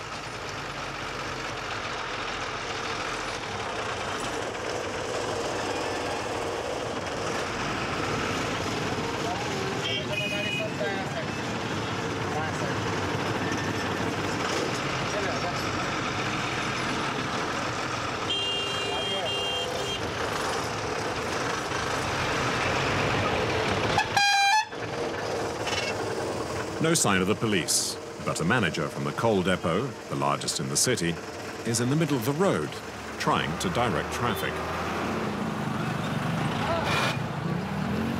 I'm trying to clear the entrance. Oh, okay, thanks. It's totally blocked. Where do you want to go? There, to the right, to the depot. Come on, get moving. And you! Reverse!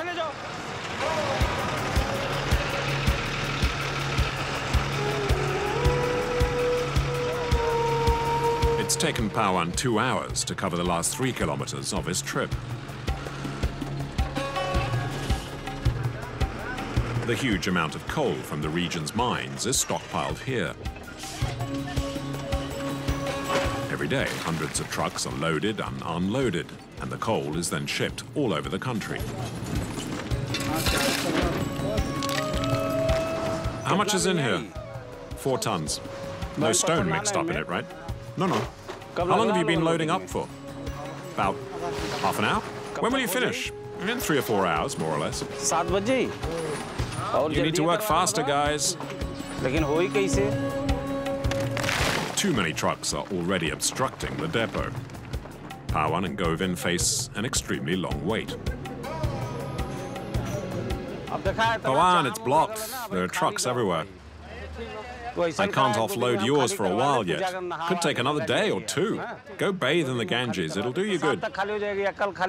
Okay, boss. You know, it's the first time I'm on the banks of the Ganges.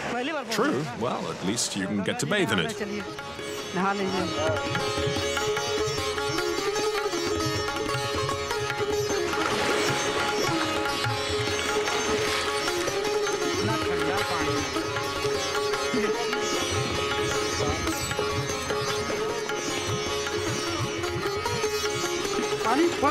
Oh, the water's a bit cold, though. Feels good, though, doesn't it? I'll say.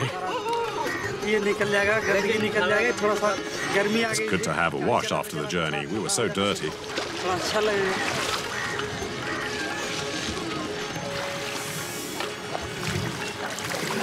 The water will purify us too. We need to pray and ask the goddess of the Ganges to protect us.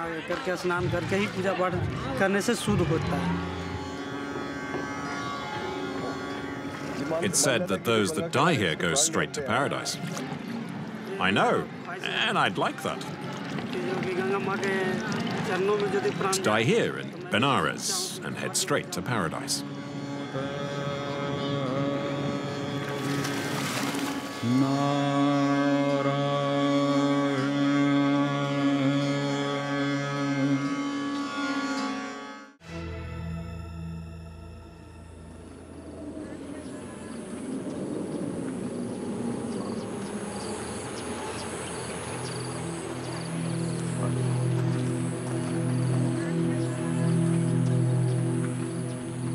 It's a never-ending story. Every year during the rainy season, Indra, the god of rain and thunder, sends clouds towards the region of Gurkha in Nepal.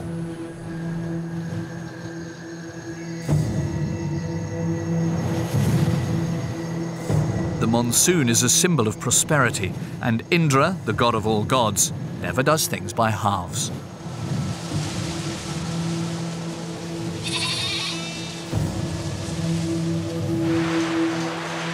Torrential rain crashes down on the country. Far from the tourist traps, the roads and trails of the mountain region become impassable, and many villages are cut off from the world for several months at a time.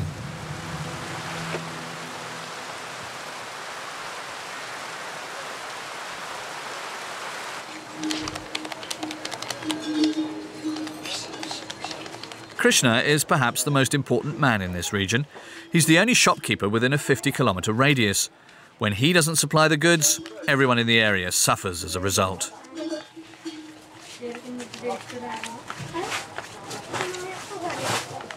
बाटो त अब त्यही हो अब असाध्यै हिलो छ हिँड्नलाई एकदम समस्या छ अब यहाँ पम्पको व्यवस्था छैन अनि त्यसले गर्दाखेरि यहाँको स्थानीय गाडीहरू लोकल मिलहरू जेन्टर सेन्टर चलाउन लागि अब यही हामी चाहिँ ड्रममै निर्भर गर्नुपर्छ पम्प नभएको कारणले यहाँ गएर लिएर ड्रममा ल्याउने अनि त्यसबाट वितरण गर्ने तर तेल किन्नलाई अब 1,63,000 छ यहाँ हैन 4 ड्रम पेट्रोल ल्याउने 5 ड्रम डिजल तेलको लागि By the time the driver gets back, 2,000 litres of fuel will have been sold over the course of the day.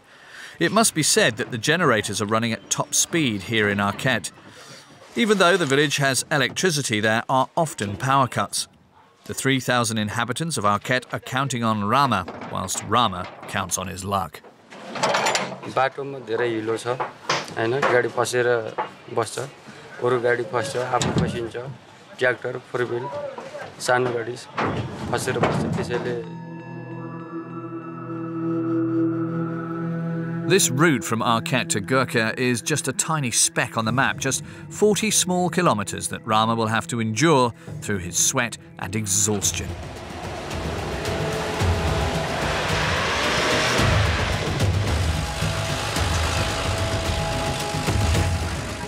Never complaining, the Nepalese head on. They have a completely different view of life. Buddha, their karma, and the invisible world around them guide them.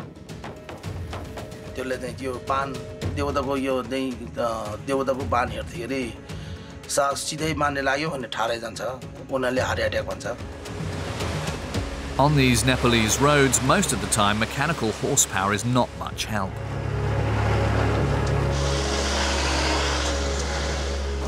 Four hooves are much better than four tyres, but there's always a catch.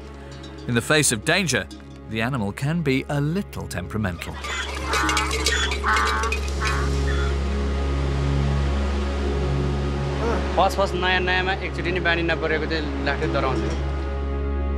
The monsoon devastates the country, but at the same time is a source of life, and without it, a large part of Nepal would die of starvation.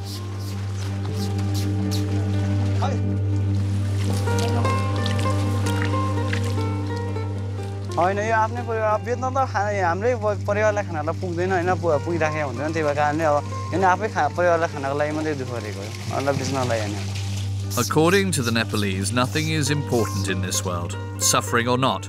All that counts is wisdom.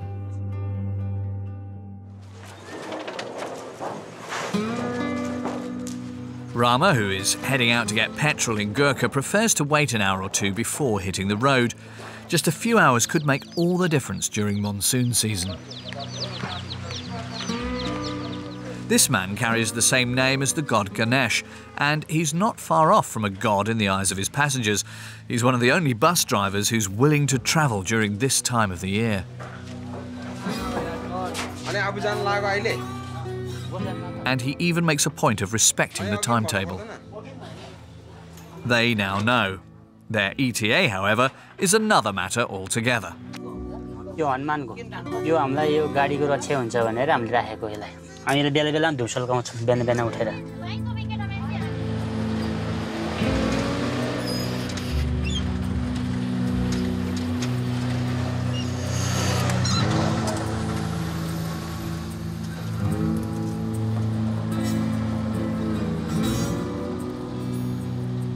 40-42 kilometre छ यहाँबाट मौसम राम्रो हुँदाखेरि पुग्नलाई हाम्रो हामी 200 जना पाइयो भने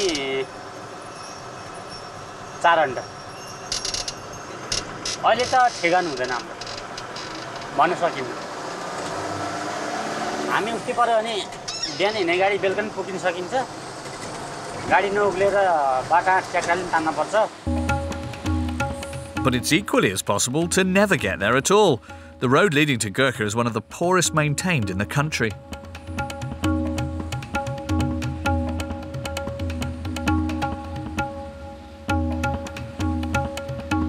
Far away from any of the nature reserves that attract thousands of tourists, the Nepalese government forgot about this road a long time ago.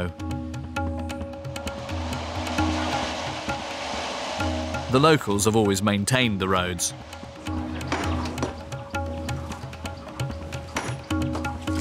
However, this year, the state has taken action.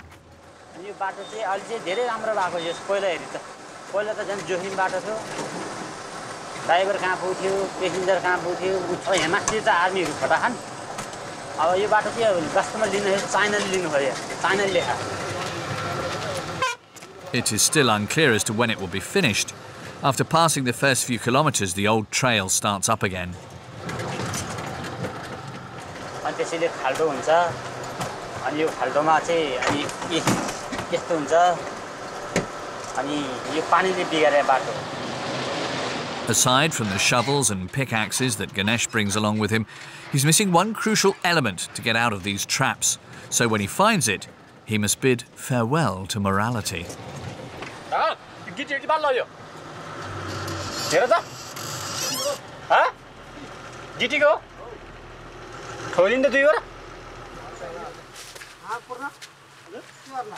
यो बाटोमा हाल्ने त्यहाँ गाडी फस्छ उकालोमा गाडी फस्छ अनि त्यसपछि यो हाल्ने भनेर उक्लिन्छ छिटो त्यही भएर चाहिँ लान लाग्यो.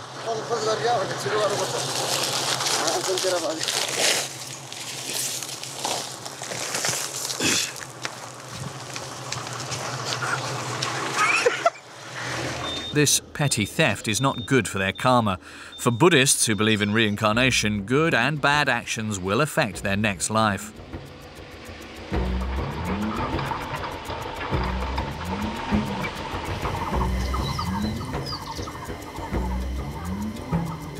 Rama, the driver who is buying fuel in Gurkha, finds himself a few kilometres behind the bus, and he's keen on keeping his good karma.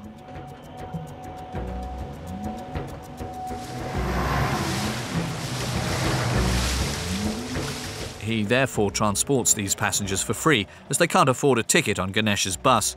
Good for his karma perhaps, but not for the passengers.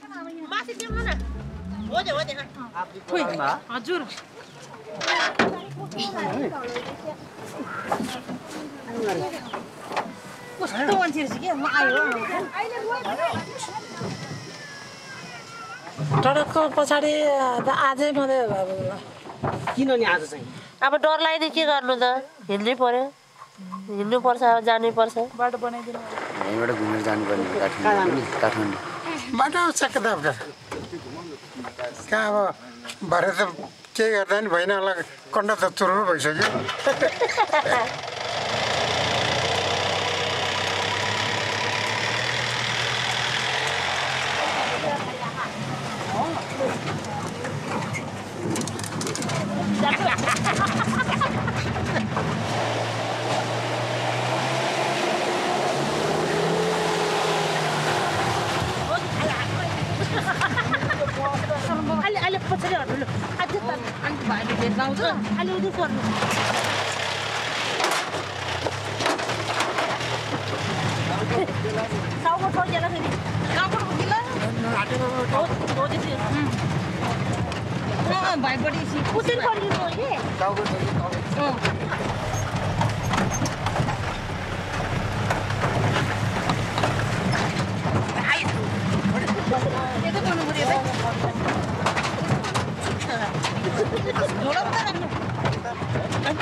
Further down the road, Ganesh's bus is slowly pushing on. Despite the beautiful weather, the earth is hardly drying out.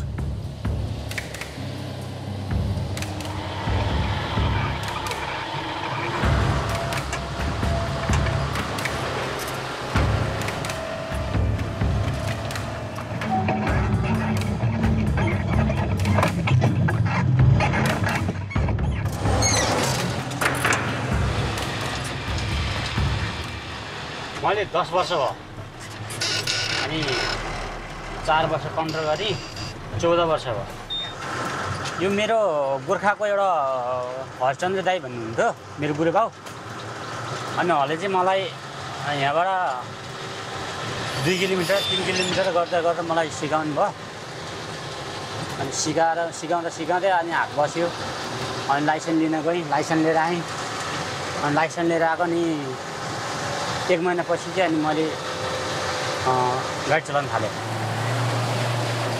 Every time he takes the wheel, Ganesh repeats the same phrase by Buddha over and over again. Wise is the one who faces adversity with patience equal to his strength. And on this journey, Buddha's words take on their full meaning.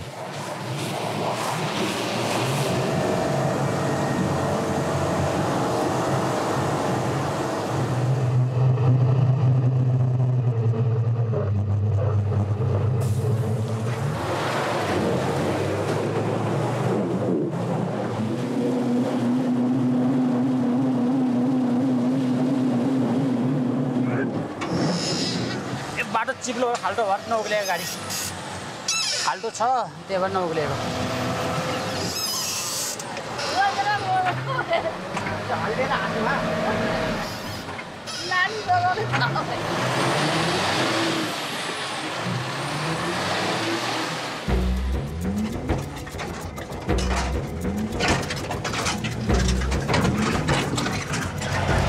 Rama and his passengers end up catching up with Ganesh's bus.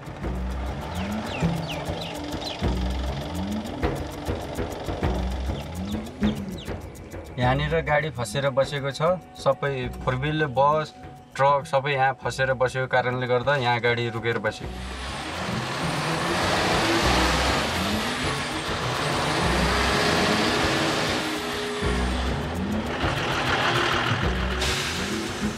This emergency stop is neither to offend the passengers on the truck nor Rama, who has his own ideas when it comes to driver camaraderie. Not so good for his karma. सहयोग त गर्न जान मन लाग्छ नि. अहिले त्यहाँ उग्लिने बाटो बनाउँदै छ. उ उग्लिने कतिको कन्डिसन छ उसको उग्लिन सक्ने स्थिति छँदै गएर आधाले हैन उग्लिने नसक्ने भएपछि गएर सबैले सहयोग गरिन्छ. It's not looking good, but Ganesh and his assistant congratulate one another for having stolen the sandbags from the side of the road.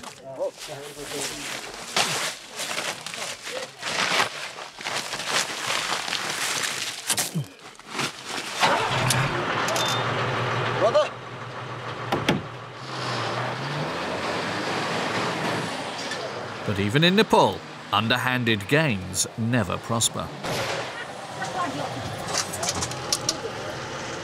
गई हालो टायर पड्किहाले छ साथी नि बेसरी यस्तो गर्नु अघि र पछि बेसरी जल्दी नि भएपछि डुममा भयो त्यति हो नि साला त जला मिल्यो यो टायर पड्क्यो यो टायर चाहिँ पड्क्यो अब यसलाई माथि टायर लिएर हालेको छ अनि यसलाई फिट गरी पहिला बाल्लो हालेर गाडी उकालौँ यहाँ माथि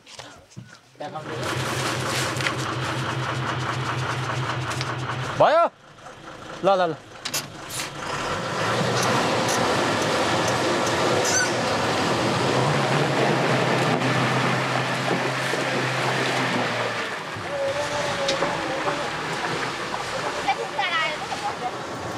टायर यही साइड लाएको थियो यही साइड लाउने लक्क फेर्ने टायर फेर्ने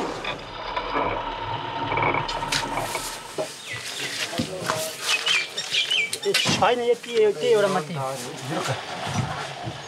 ल झड्कालौँ त यसले चोटे गएर छ त गइहाल्छ नि यस्तो छ बाटो त्यो गाडी फसेर यो पड्किएको tyre ढुङ्गाले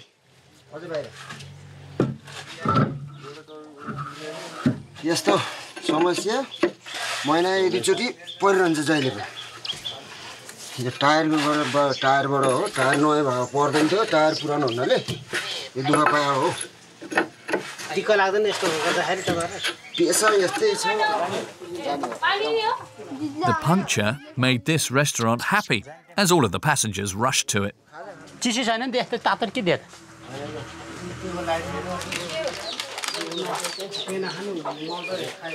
The passengers are greeted with warm drinks and tasty meals. For a small sum, Ganesh and his assistant wolf down a dal bhat, rice, lentils and a few pieces of chicken in a very spicy sauce.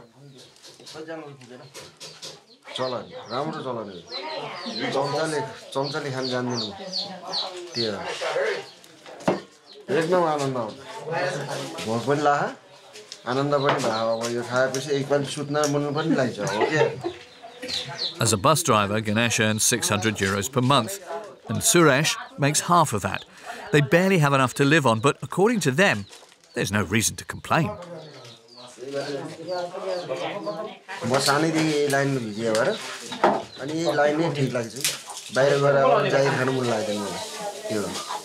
Relax हुन्छ ठाउँ चिनिन्छ मान्छे चिनिन्छ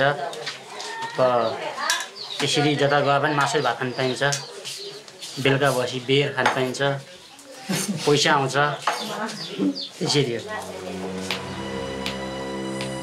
Making do with what one has. For Buddhists, one must accept that bad deeds of a former life are paid for in the next.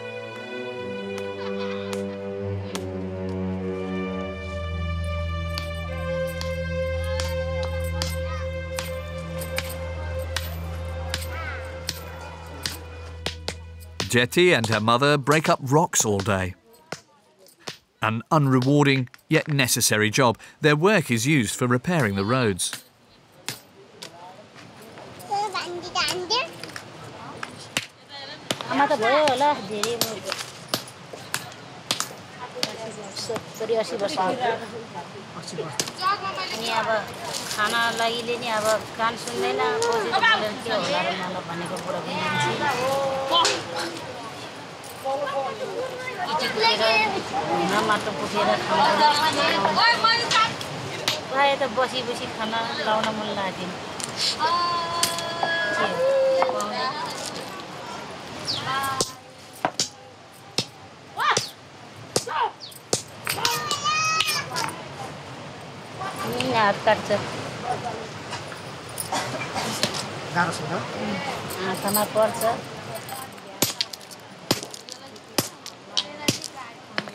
एक महिना मानि ढिलो हुन्छ नि खोज्न पर्यो ल्याउन पर्यो बोक्न पर्यो कुट्न पर्यो दुःख छ नि दुःख नगरे Khan पाइदैन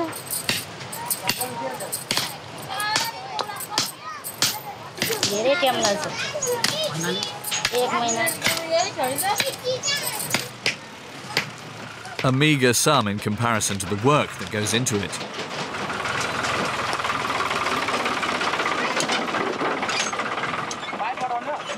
But it allows Jetty to live comfortably with her 3 children and her disabled husband.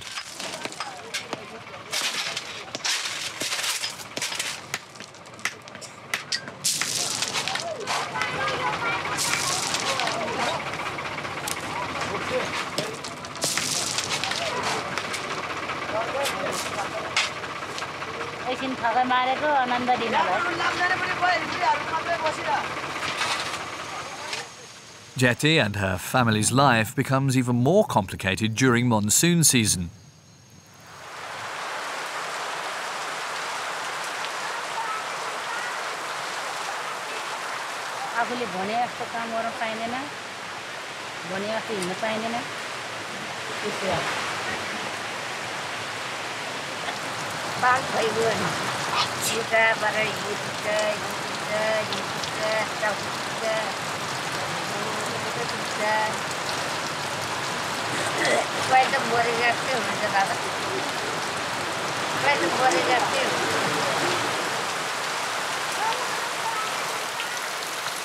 The showers never last long, but long enough to ruin everything.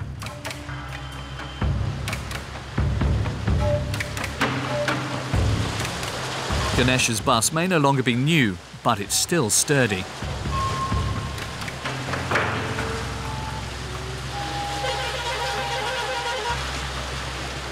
Unlike this new 4x4, which finds itself immobilized in the middle of the road.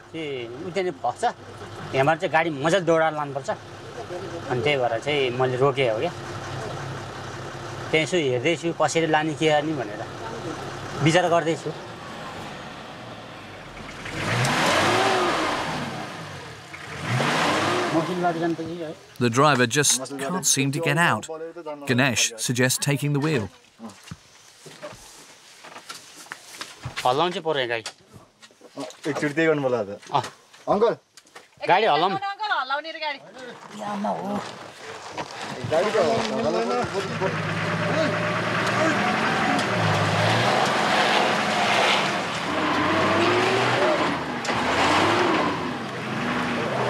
Nothing is happening. The 2-ton vehicle stays where it is, no matter who's driving.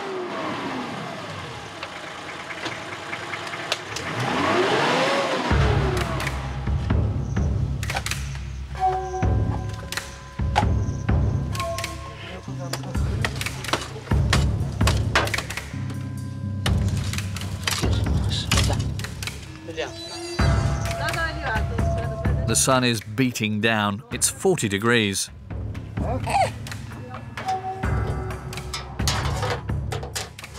Two hours later, they've marked out a plan of action.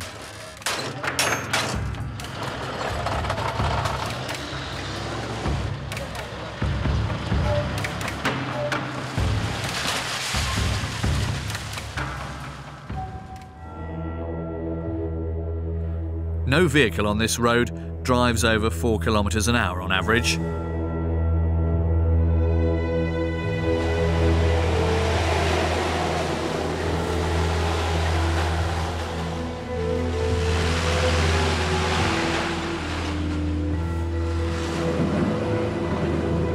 Some even leave their trucks behind because the tractor that's supposed to save them also gets into trouble.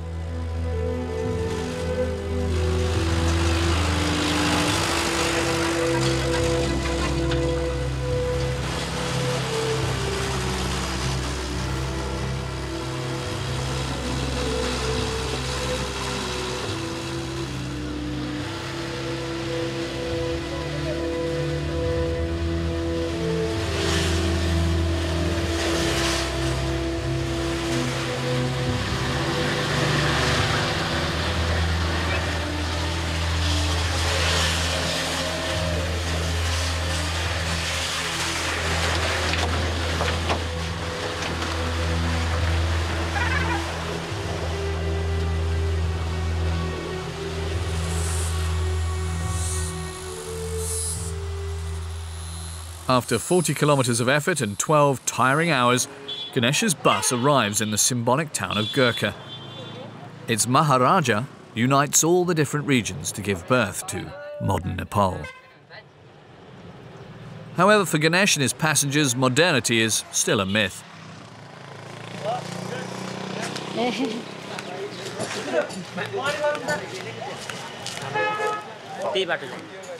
आज जुन बाटो आएको थियो त्यही बाटो फर्किने फेरि भोलिको यात्रा पनि आजको जस्तै 15 minutes after the bus, Rama arrives at the entrance of the town. Everyone congratulates one another for making it in one piece.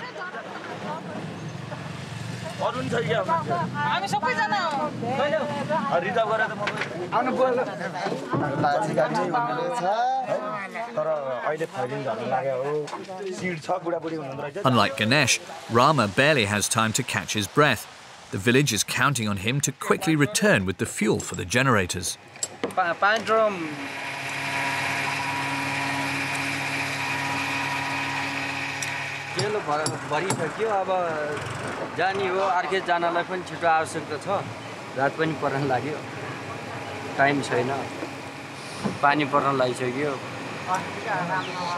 Rama earns €30 per journey, a measly salary for 24 hours of driving.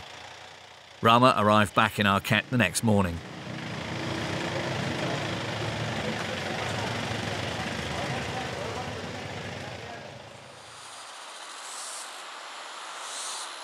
His passengers also continued their journey. They all headed to a small village with a great power.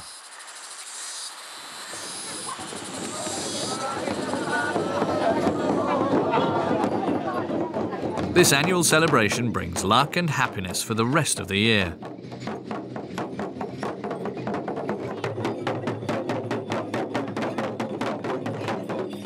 Since the earthquake that destroyed the country in 2015, the Nepalese never missed the bracelet ceremony.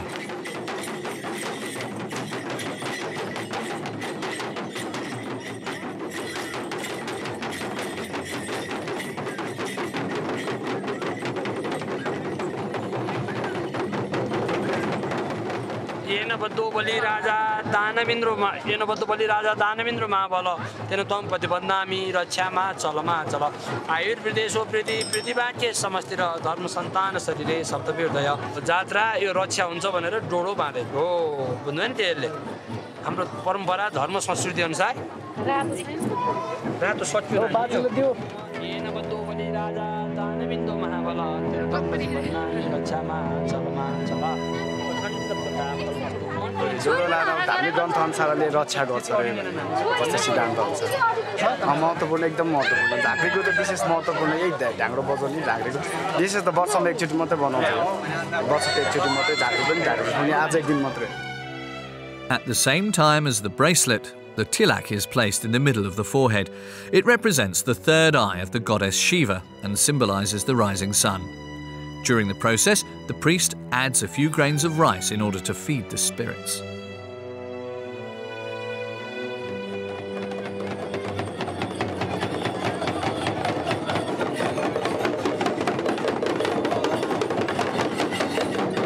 According to the shamans, this protection is crucial as there has been an outbreak of attacks from bad spirits ever since the earthquake that caused 8,000 deaths. There are always visitors to Shaman Santa Bahadur's hut.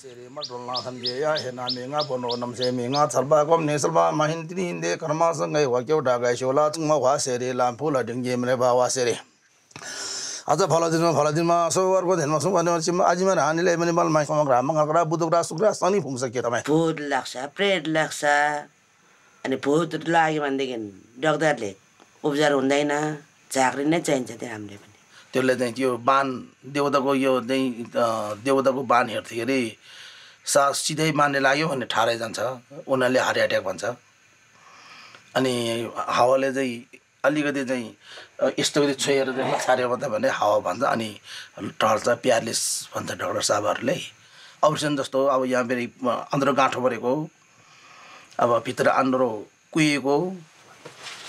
The villagers pay the shaman in whatever way they can.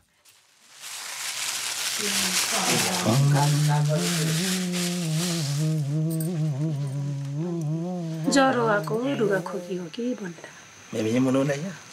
ज्वरो आइरहेको छ केही लागेको छ भने डाक्टरमा जाँदा साह्रो हुन्छ यता हाम्रो यतैतिरको केही लागेको छ भने जहिले पनि एकचोटि दुईचोटि फुक्नुपर्छ अनि मात्रै डाक्टरकोमा लाने. हे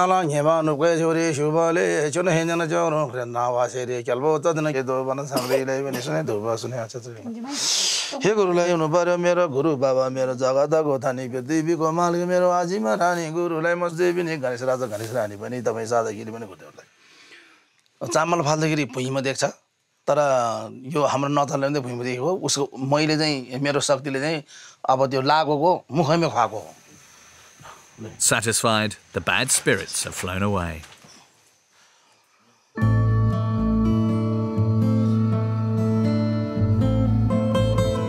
The monsoon grows stronger with each day. In a short while, it will be at its strongest. More than 300 litres of water per metre squared in 1 month. A tidal wave from the sky. The villages on top of the mountain will soon be inaccessible. A journey is being planned against the rain in order to restock.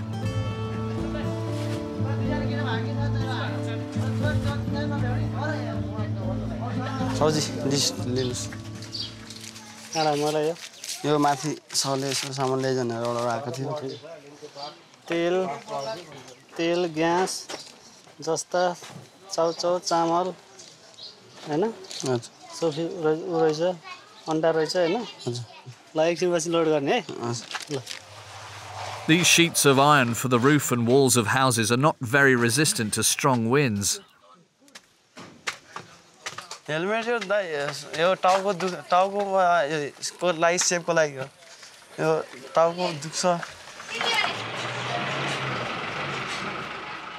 And above all, they brighten up daily life during these long months cut off from the world. Oi. त्यो pack फुटेर त तिर्नु पर्छ. अलि pack यहाँ तले बनाउनु पर्दैन है. At 18 years old, Mela is the youngest driver in the region. यो हरे मध्ये एउटा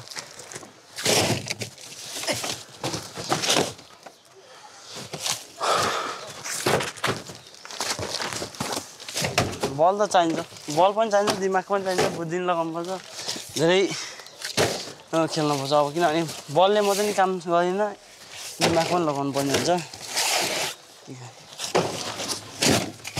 कहिलेला दिक्दार लाग्छ किन यस्तो काम गर्न नपर्ने होला जस्तो लाग्छ कुनै दिन त अब किन गर्दा गर्दै अल्छिलाइ हुन्छ थैलाइ हुन्छ त्यही भएर नि कुन चाहिँ गाडीले लान्छ. Only 5 trucks are available to go to Mangbo, 20 kilometres further up, a small distance that has nonetheless destroyed many trucks in the past. So the villagers have called upon another means of transport which, so far, has a 100% success rate. Every day, several trailers full of mules like this one unite to take on the mountain. हजुर बेलुका पानी पर्छ sir है त्यही भएर यो अलि छिटो पुर्याउनु पायो भने त्यसो त पानी भिज्छ त्यही भएर अलि छिटो पुर्याउनु पायो बेलामा पुर्याउनु पायो भने बाटो चिप्लो हुन्छ चिप्लिन्छ लड्ने हरेक दिवाना हुने यो पुरै साबुन लुगा धुने कपडा धुने है अनि यस्तो अब यो बिस्कुट सिस्कुट माथि लेकतिर पुर्याउने हो सर है यो 30 किलो छ 60 किलो ठ्याक्कै 60 यो अब यसलाई त्यो चिनी हो चिया खाने चिनी 600 kilograms of equipment and food to carry for 8 hours up steep paths. Many of the mules are uncooperative. Some even escape.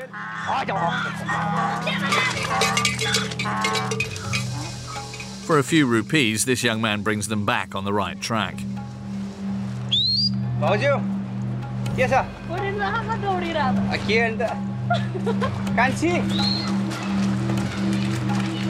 Oh, something else.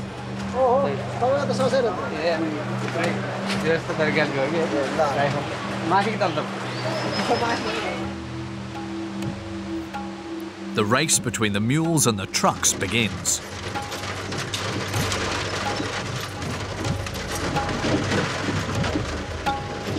The route taken by the driver seems more suited to mules. Mela isn't passing 15 kilometers an hour.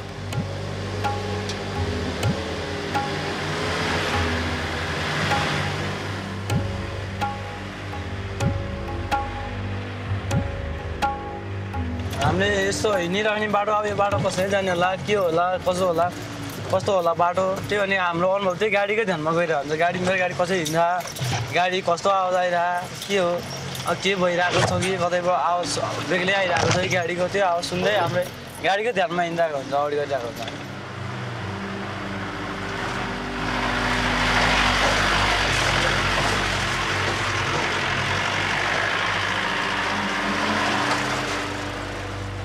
बाटोमा त खासै हाम्रो त के यस्तो त डर त खालि 10 टाढाको लाग्नु के लाग्ने भनेर लाग्नु त यस्तो पानीहरू रोड हिँड्दा रोडहरू भाँचिन सक्छ कि र माथिबाट पहिरोहरू आउन सक्छ कि भन्ने त्यही डर हो हाम्रो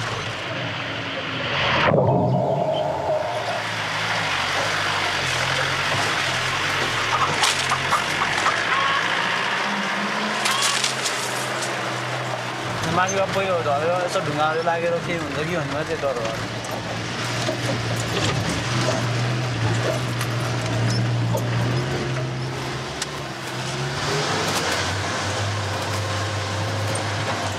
Mela travels with Shuba, his 14-year-old assistant. He's learning the trade, but he must put his heart and soul into it. There's no time for slackers.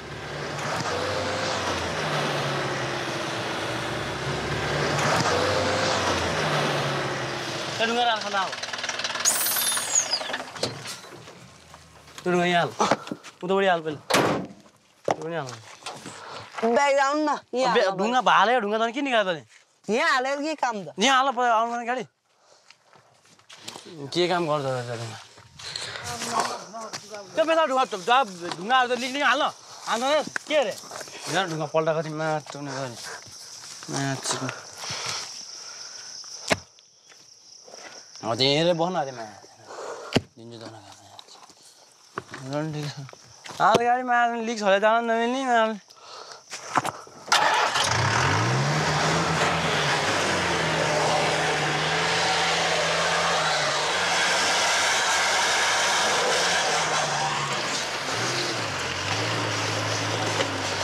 मन पऱ्यो मलाई आउनु गाउँघरको दाई भाइलाई काम गरेर मजा हुन्छ क्या अर्का भयो भने त अब कुर्छ जे पनि भन्छ अब जा भन्छ यो भाइलाई अब किनभने यो घरमा बसिरहेको थियो त्यसै हलेर अब किनभने के त्यति किन हलेर गर्छ आइज गयो काम गर्ने भए आइज अब किन काम सिक्छस् आइज भनेर मैले बोलाएर नि बिरेक त लाग्यो दिगदार लाग्यो कति हल्ने होला है गरेर हिँड्ने नि हुन्थ्यो नहल्लिकन लाग्यो पछि त बानी भयो अब हल्ल्या त अब केही हुने हुँदैन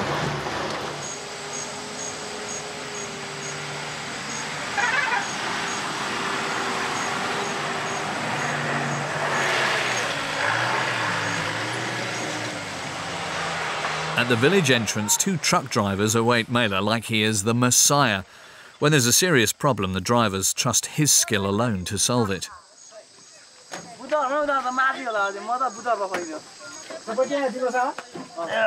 ए गाडीलाई पर्खेर गाडी तान्न पर्यो बाटो छिरेको छ त्यही भएर तान्न पर्यो बाटो अप्ठ्यारो भयो अब के होइन एक्सलका बाटो अप्ठ्यारो छ त्यही कारणले एक्सल लुप ढिलाएर जाँदाखेरि axle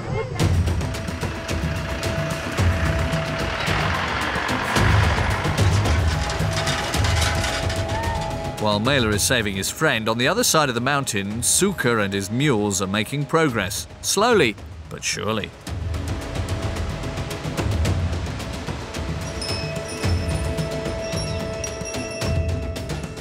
It's the mules setting the pace of this journey, not Suka. The mule's endurance is only equal to the reputation of the men of this region, the Gurkhas. Fearless and hard-working men. Since the middle of the 19th century, the British Army recognised the value of these mountain dwellers. They created an elite unit composed only of Gurkhas. To this day, these commandos are being sent on the trickiest missions. Suka is no longer a soldier, but is still fighting every day. गाह्रो त गाह्रो छ नि sir के गर्ने अब गाह्रो मानेर भएन अब छोरी 3टा छ अब सब बान पढाउनु पर्यो हुर्काउनु पर्यो अलिअलि पैसा दिनु के अरे कापी कलम किन्नु पर्यो अब बिहान बेलुका छाक टार्नु पर्यो अब गाउँ जग्गामा मात्रै धेरै छैन उब्जनी हुँदैन अब यसरी गर्ने अलिअलि तलब पकाउने अनि यस्तै गरेर खाने अनि बालबच्चा पाल्ने नै हो सर है Before each journey, Suka prays to the gods that one of his mules doesn't have a bad fall.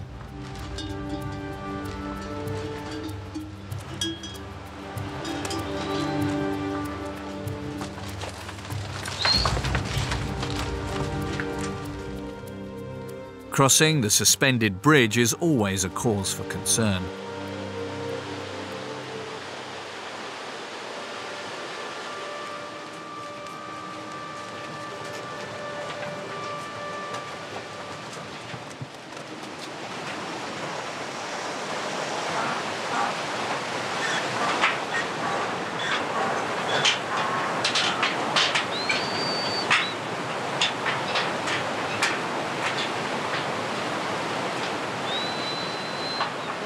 First नयाँमा एकचोटि नै बानी नपरेको चाहिँ लाखे डराउँछु अनि एकचोटि दुई आयो फेरि फर्केर तल जाने आयो त्यसै उ बानी भएपछि चाहिँ डराउँदैन डराउनु त डराउँछ लड्छ मर्छ भनेर उनीहरू पनि डराइहाल्छ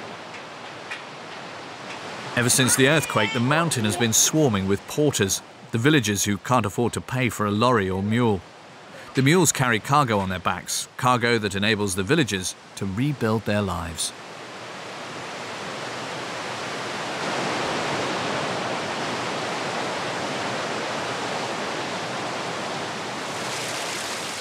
खच्चडमा यो सम्भव हुँदैन यो खच्चडमा राख्न बोकाउन मिल्दैन रूपमा प्रयोग गर्नको लागि कपडाहरू हैन भनौँ न कपडा यता राख्नको लागि नै अनि फोटो बनाउँदाखेरि चाहिँ भुइँचालो भन्ने थाहा थिएन मलाई हैन खासै अब अनुभव भएन भित्र पस्ने क्रममा त्यो गेटले झरेर मेरो चाहिँ स्पाइनल कट छ यो अनि यो बोन पनि फ्र्याक्चर हो स्पाइनल L1 र T12 दुईटा फ्र्याक्चर भएछ म 45 दिन हस्पिटल बसेर यतातिर गर्न सक्दिनँ म हिँड्ने काम मात्रै गर्छु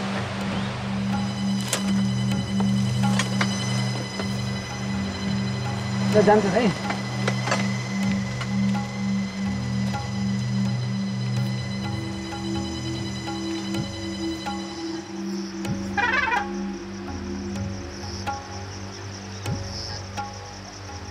Back with the truck drivers. Mela still hasn't reached his friend who's broken down. After 5 hours, he's still trundling along this rain-drenched road painfully slowly.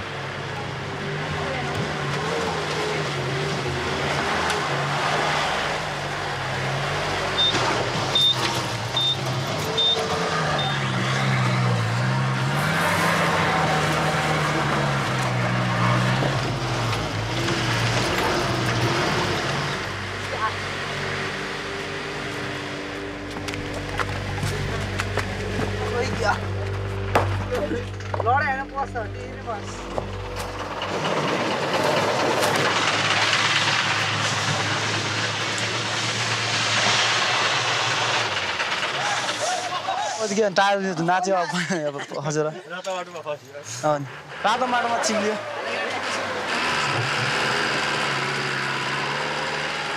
The broken down truck is just after this slope.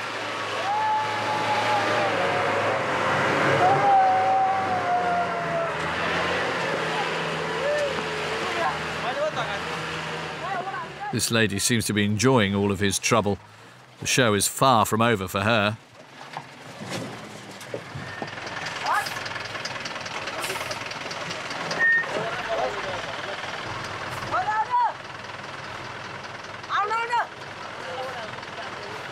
किनभने अब हाम्रो कर्तव्य नै हुन्छ किनभने उला हाम्रो गाईले यस्तै परिरहेको हुन्छ हामीले पनि गर्नुपर्ने हुन्छ हैन उनीहरूलाई पर्दा हामीले गर्नुहुन्छ हामीलाई पर्दा उनीहरूले गर्नुपर्ने हुन्छ सहयोग गर्नै पर्ने हुन्छ यस्तो हाम्रो के हुन्छ भने यस्तो ड्राइभरले सहयोग गर्ने हो हैन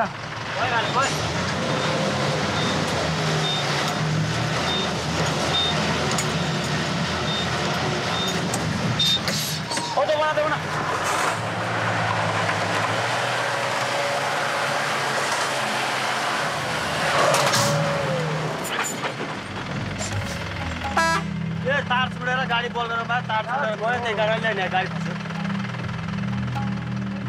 ओइ पछाडी okay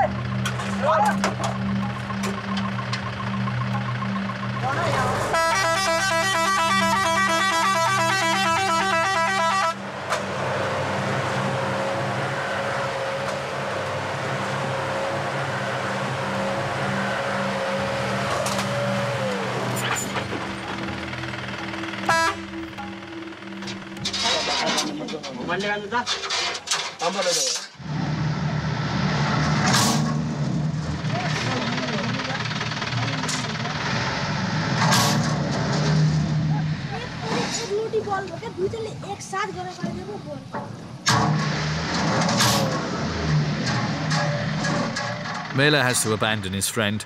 He must deliver his goods before night falls. He'll come back to find him later if he himself doesn't end up stuck on the road. There's still 10 kilometres left until Mangbo village.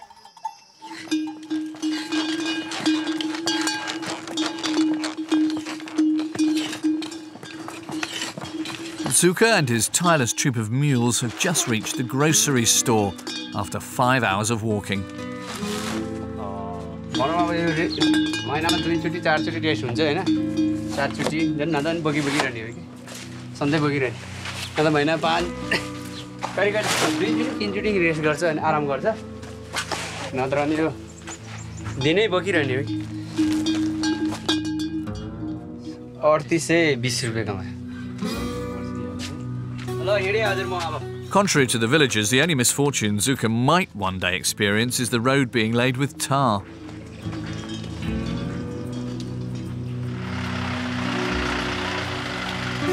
Mela arrives long after the mule driver. The village is now supplied for most of the monsoon season.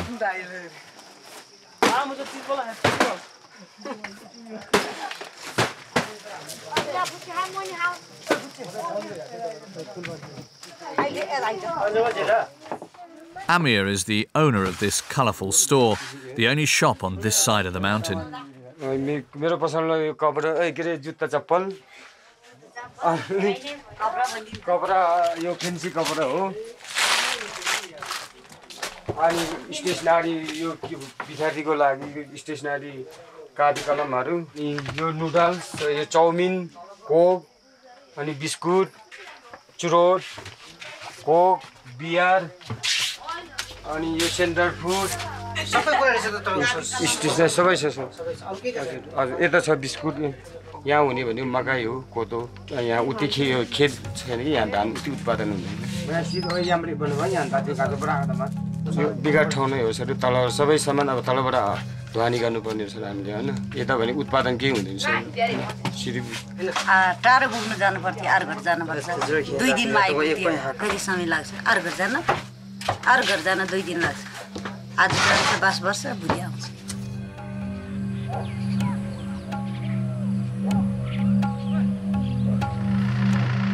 Mela kept his word and has come back for his friend Ashok, but this time he's brought a rope to tow him.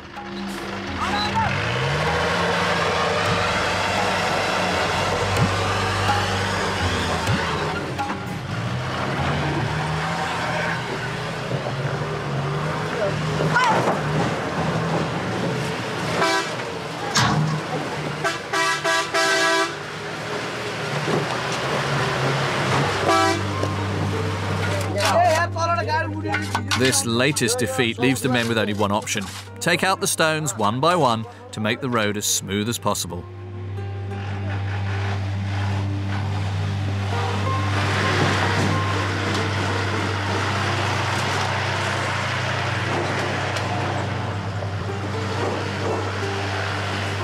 It will take them the whole evening to get the truck back to the village.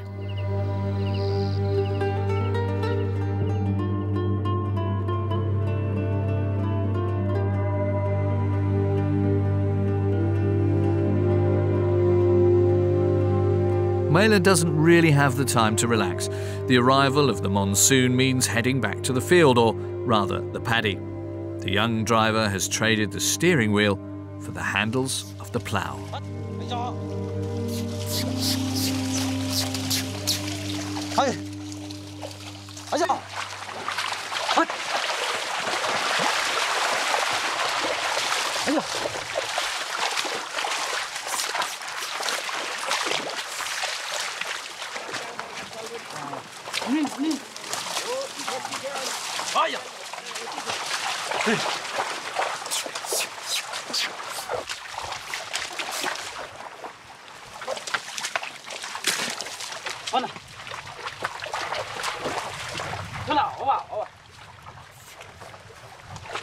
काम गर्न त अब गाडी चलाउनु यही काम गाह्रो छ नि गाह्रो त अब किनभने यसो भनेको स्ट्रिङ त्यसमा भनेको स्ट्रिङ बढाएर भरमा हुन्छ भने यसमा अब हलो उचाउनु पर्यो आफूले गर्नु पर्यो सबै बल काम गर्नु पर्यो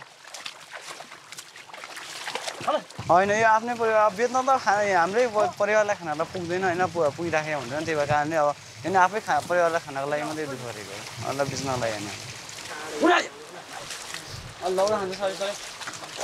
Uncle, auntie, brother, cousin, nobody gets out of the family chores. यो रोप्नको लागि बिउ काट त्यहाँ रोपारलाई दिनको लागि रोप्दै गरेको मान्छेहरूलाई दिनको लागि यो रोप्नको लागि बिउ काट्नु रोप्नु जाएन रोप्नलाई जाएन जान्छु नि किन किन जान मन लाग्दैन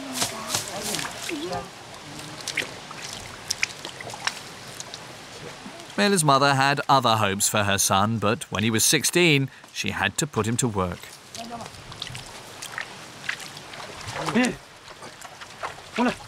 पहिरो जान्छ जाँदा जाँदै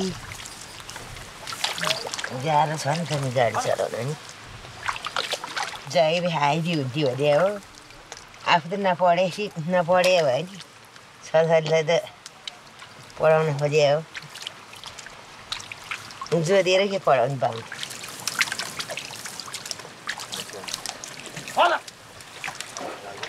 पढेर अरू काम गर्ने टिचरहरू अरू ठाउँमा बस्न जानु पाउँथ्यो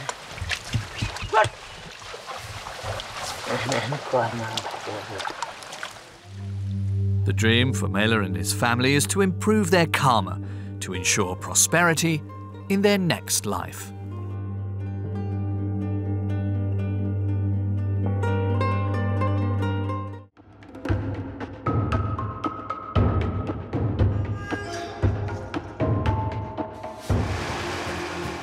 Today, the kingdom remains relatively inaccessible, as damage caused by monsoons has left its roads in ruins.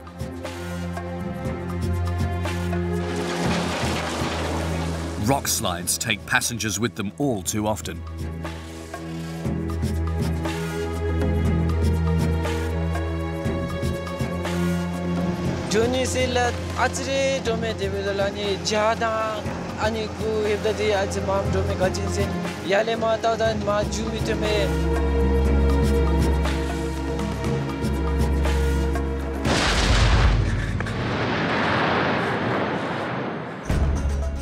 The Bhutanese people go from dread to delight in the fraction of a second, with this little kingdom being defined by its optimism. The entire way of life here is based on a subtle balance between tradition, preserving nature, and above all, people before profit. Happiness. But where do the roads fit into this?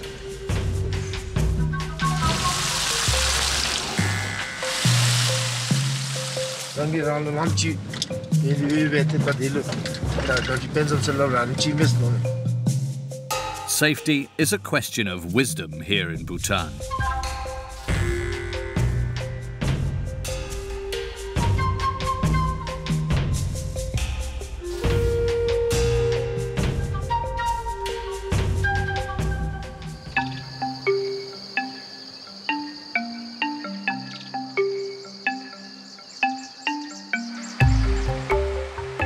Transportation in Bhutan is a game of chance.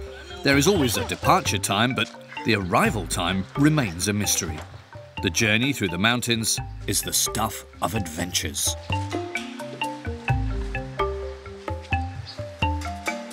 In order to take on this mammoth task, Tenzin, like all drivers, choose a local stimulant drug similar to South American coca.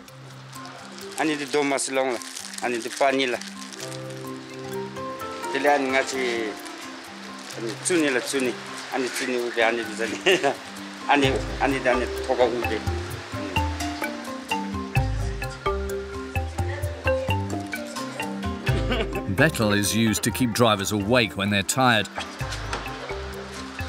And this form of protection goes hand in hand with another, more spiritual one.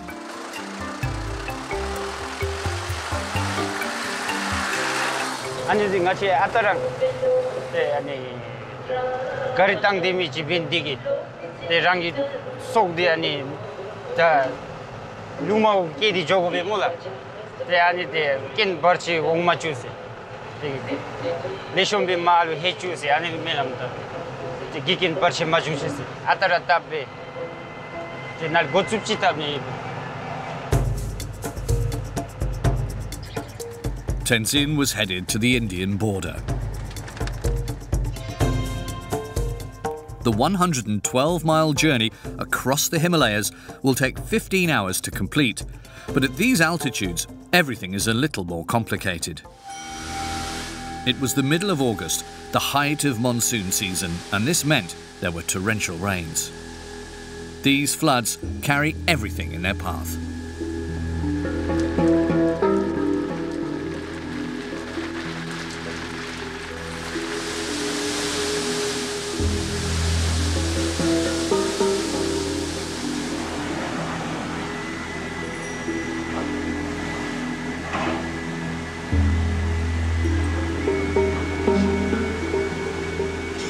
Namja Vegamula.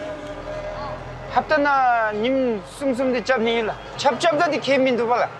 찹찹더디 같이 강일 미팀빌라 블록 저 진짜지 블록 람 마땅더라 짬지 카우체밀라 데 찹비디 찹코라 찹라 찹데바치데 키민도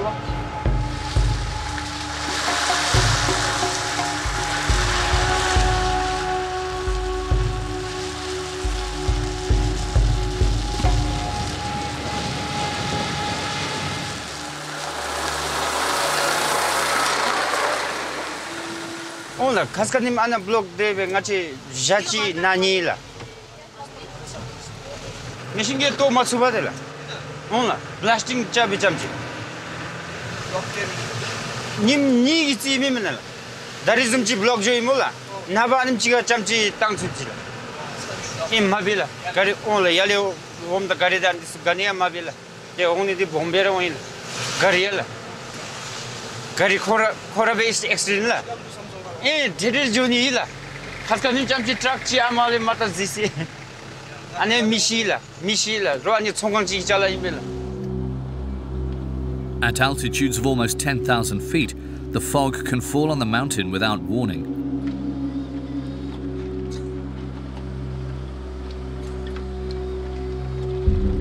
Those vehicles battling through it are often older models. They rarely have fog lights, and these, amongst other mechanical failures, are the main causes for vehicles taking the plunge.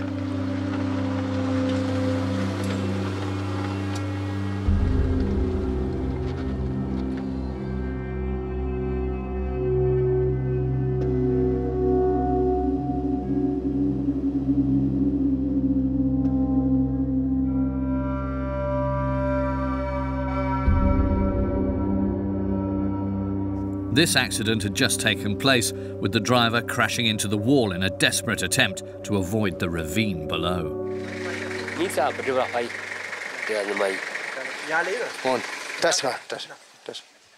failed the Lama Corozero, Lam the Catan line, break failed the cage, control Ali Marble Merkila, Debra. Tora Bregida, Debra Jama monkey, Hara monkey, break failed the control Ali Marble. These mountains serve as a throne to a higher power.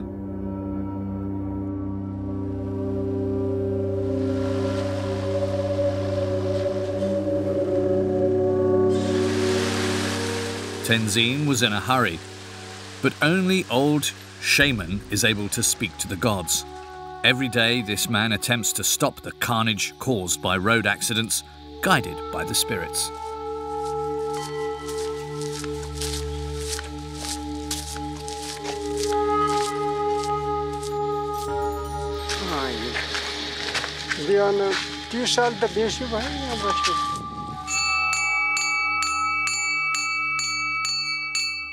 He protects all passengers who ask for his blessing.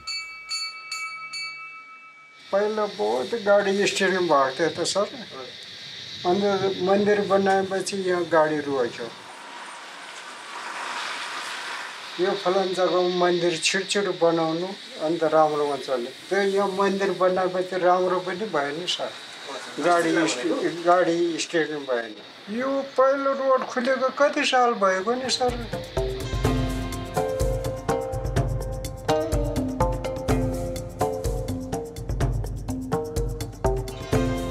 Even though Tenzin is a Buddhist, a blessing from the Hindu gods couldn't hurt when he's on the road.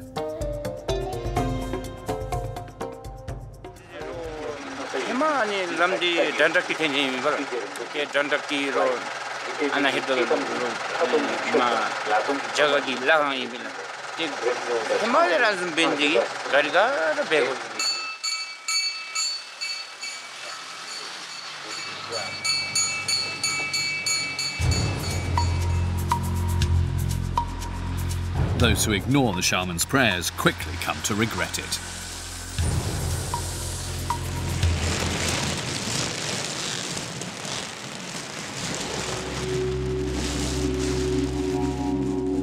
Like this truck stuck in a sticky situation.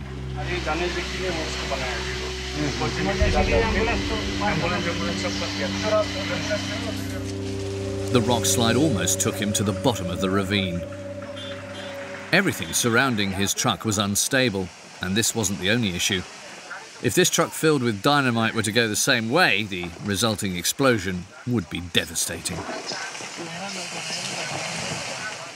Despite the danger, the road was levelled to allow the cars through.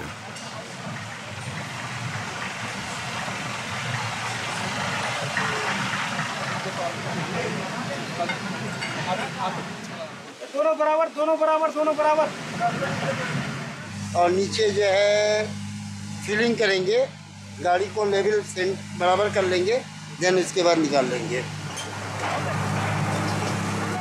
To get the truck upright, the excavator had to lift it on one side and fill the gap with earth.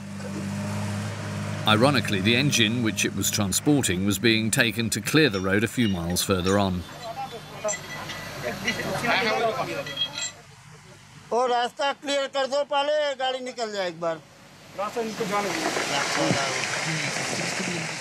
And they'd better make it quick.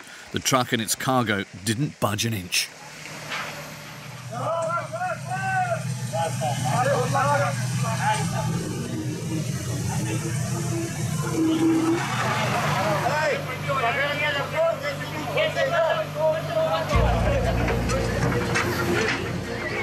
The workers then tried to remove the earth from the other side of the truck.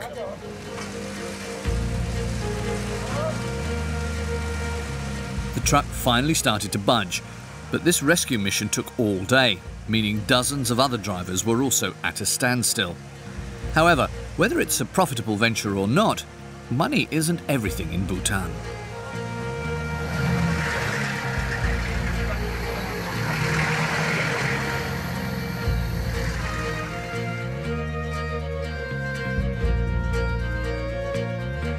A kingdom unlike any other, it puts people before profit. Instead of prioritizing GDP, the index of materialistic values, the king of Bhutan introduced GDH, gross domestic happiness. This system preserves the country's culture, with traditional clothes being compulsory in public, although Western clothes are slowly starting to appear.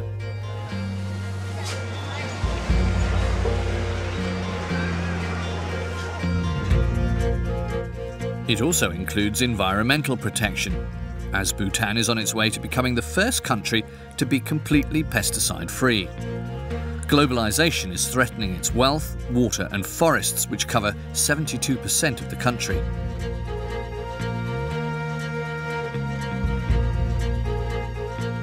Cutting down trees is illegal without permission from the king.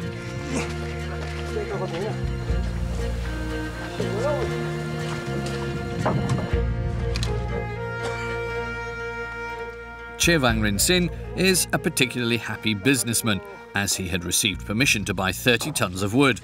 Although, like any boss, he's still grumpy. Due to these road problems, the transportation charges is very high. So mostly, actually, the road is normal. It costs, I think, 25 rupees, 30 rupees per safety. Now, because of this road problem, they're charging 40 rupees per safety from Bhutan to Temple. There's no other way, so it will carry by the trucks. There's no options.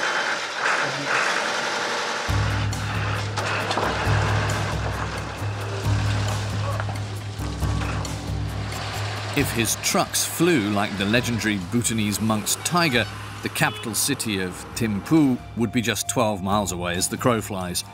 But his 3 trucks will have to travel for 50 miles across treacherous terrain.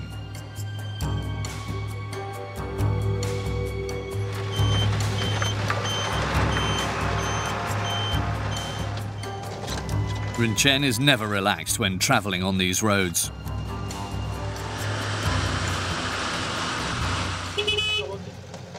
Ani Krishna, side job me to say Richika the Tizo no side map Rogi ani Rogi Galam Zumbi Lamga Gudemi.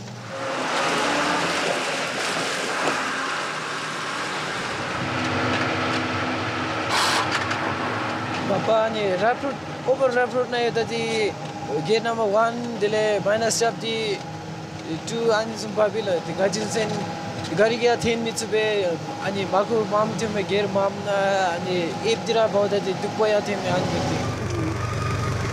Not great for a country that aims to go green, But these fumes barely make a difference, as Bhutan is the only country that absorbs more carbon than it emits.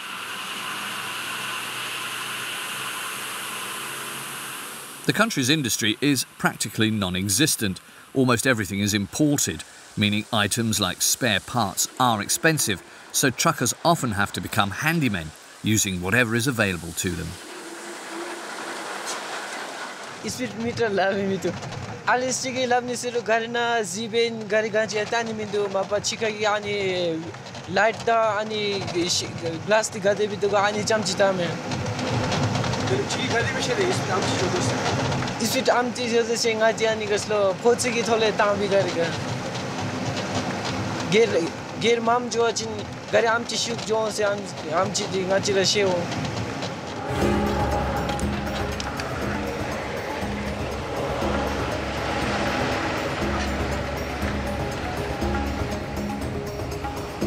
Joni se la achre dome develani jada ani gu hebdadi ach mam dome gachin sen yale ma ta dan ma jumi tome ya ta tan ya jumi tome ani buna di ach dome devedalu ani down na berra ani lot heavy lot hebdadi ach phada chupa da achre di doni dome gade be da thabra minde de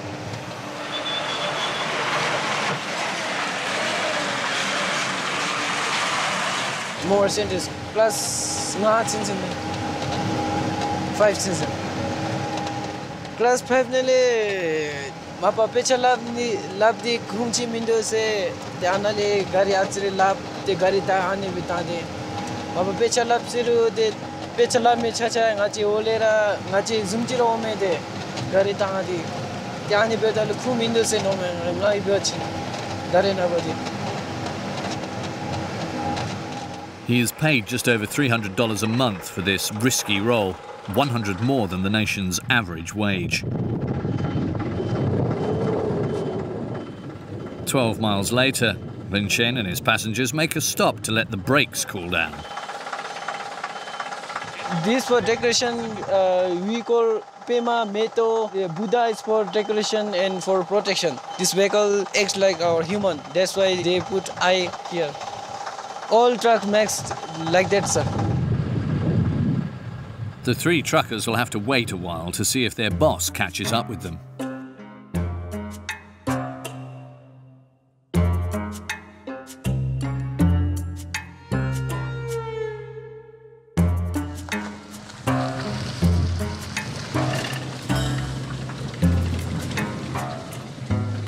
Unfortunately, Chewang's little city car wasn't decorated with divine protection. He is really struggling with his little city car.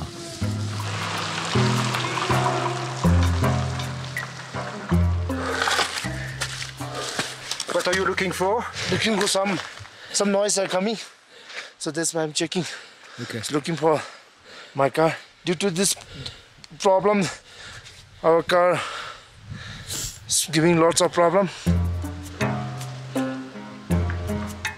When travelling, Chewang sometimes says that this index of gross national happiness is more of a concept than reality. Happiness, gayung gaki pensam di happiness di ngachar kya kam nalo tita gaki pensam gayung gaki pensam ki tawol de tendi be te dinalo gaw da kiwa di mapali yus lami prasa chinta tarang karan mi dis kara rangoro jo be tita rara sa labe dinanzo bene tita karan nam sun rolo remongol rangi gi la rangi sani to ne bi theka ber kachiber rangi ralo lamchi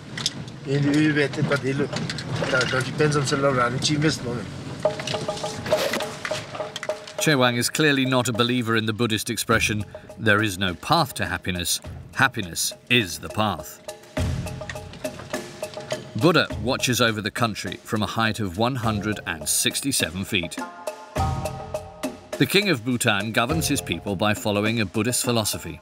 Man must respect the earth and live in harmony with the beings that inhabit it.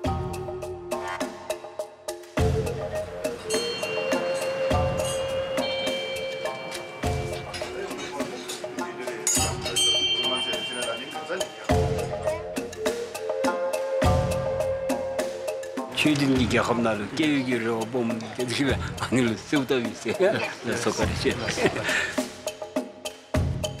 The kingdom protects the Bhutanese people from the capitalist world outside. Fast food chains and billboards are banned in the capital city of Thimphu, as are cigarettes, with smoking being prohibited in public. Once a week, the city becomes entirely pedestrian. Bhutan is the only country in the world to not have traffic lights.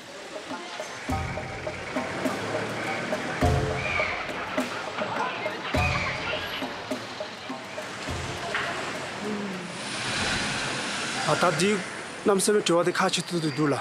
Tangachi do Gakamnalu traffic key, Incanabachin traffic sign signal lights, the Kachilet in the Mimosawachin, Tambalu, Nachi Gakab di Kupsichengi Gakap, Gakap Chunkuchi Beoletin, Garigi Chankale Cheru, Miloble Chetiberu, Garigi Chankale Chetiberu, Jengaka the Chadangachi, Nuran Sunila, Hanbindigi, Nachi Gakamnalu, traffic key, sign da. Sign light There are around 35,000 cars for 800,000 inhabitants, a tiny percentage compared to 93% of US households having access to at least one vehicle.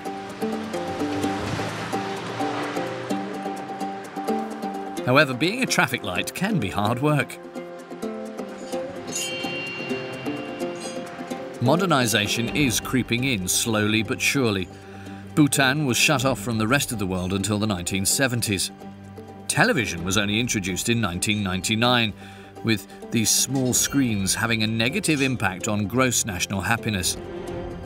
Since the Bhutanese people have discovered Western customs, national sports such as archery are being surpassed by others.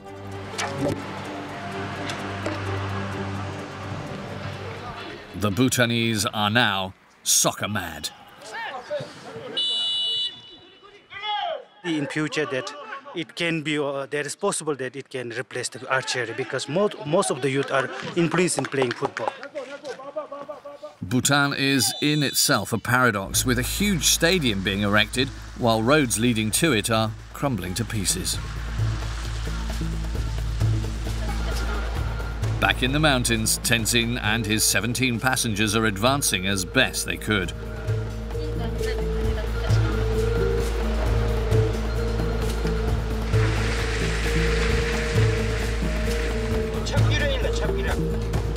The buses in Bhutan play an important social role, as without them, happiness would not reach the smaller villages. Tenzin is making up for the kingdom's weaknesses.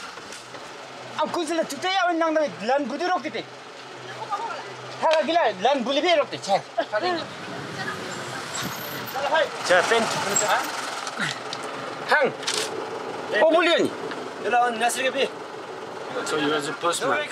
Kila jishini masilani. La ani kunsella. The ani Bhutan post ki post mila. Gara ngachi bagola. Kunsel ngachi bago dele ani mail disu gara ngachi bago. Mila. The hema biachi Bhutan post ki bus di bala. Bhutan post ki bus cancel chabe.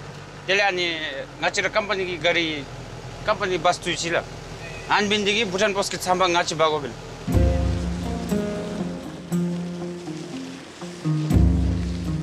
Given the height of these ravines, it's basically airmail.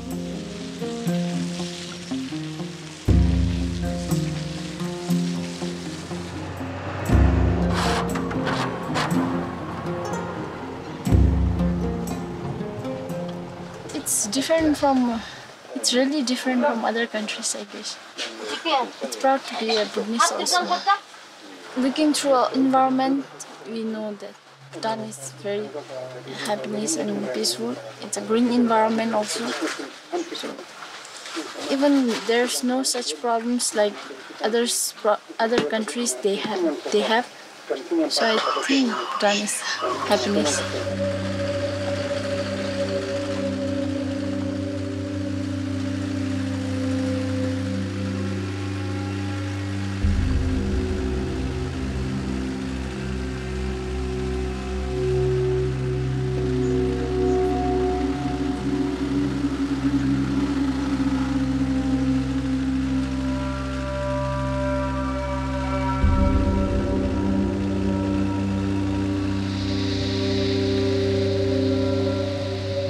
tension mila ngachi atara jon digi te ngachi ki time am chi tong se ngachi sheba te time am chi gugu se an time sumna tiki time te time sumna di mapara tong se passenger this way ani bela te at chi gugu te tama time sumna cham chi tong se labbe ani bi atara ani bi dedu. These rocky roads have at least one advantage: rocking the passengers to sleep. They'd been driving for 10 hours and had only travelled 62 miles. Bhutan's happiness doesn't seem to have reached its roads.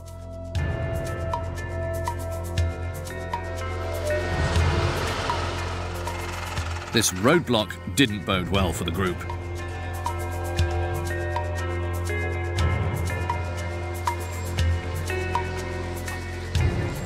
Oma tharbiga lam zangcha oma time sam ga tharbil ni oma lok nyum cha ban phili oma chang time nga ga cha tharbi oma time nga ga cha tharbi ni oma time sam ga ai bak tharbil ni time ga tharchala thaga time ga ni lam ka tang chosla me la onya. The roads have been under constant construction since the first one was built in 1961. Most of them only have one lane. Bhutan is in the process of expanding them, but the work is often dangerous.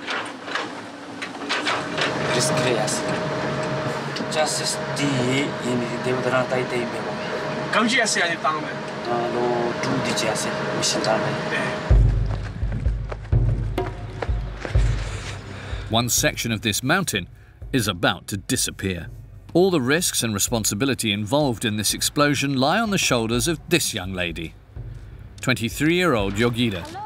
She was lucky enough to pursue her studies in India, but has had no practical experiences. I have done civil engineering, and there is no subject called blasting in civil engineering course. So I learned it here only. Excavator cannot extract these rocks and all. Stone is too strong, it is too hard, and then it has been interconnected with each other, and then it is impact there from many years ago. That is the main problem of roads out here. Hundreds of holes have been drilled into the mountain. The workers plant 400 sticks of dynamite inside them.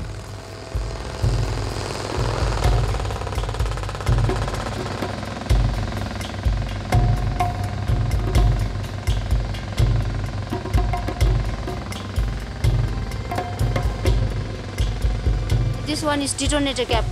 Okay. With this, the fire is ignited. The whole blast happens due to this small object.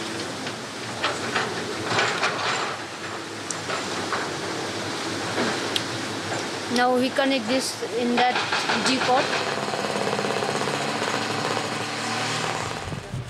Without any experience behind her, Yogita starts to lay the dynamite. She hopes her calculations are right, because if the load is too big, a landslide will wash away the road. Too low, and the work will have to start over.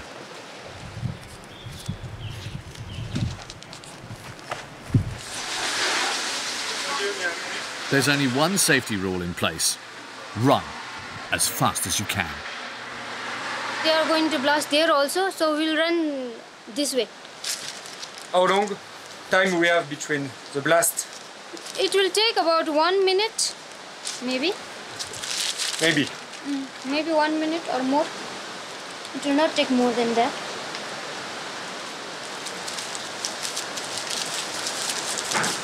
सक्यो दाजु side गर्ने अब मेसिनहरु यो light गर्ने बेलामा भन्नु नि यहाँ पनि गर्नुपर्छ होला माथि हाम्रो आइटेको मेसिन छ म उलाई भनिदिन्छु अब रोक्दै भन्नु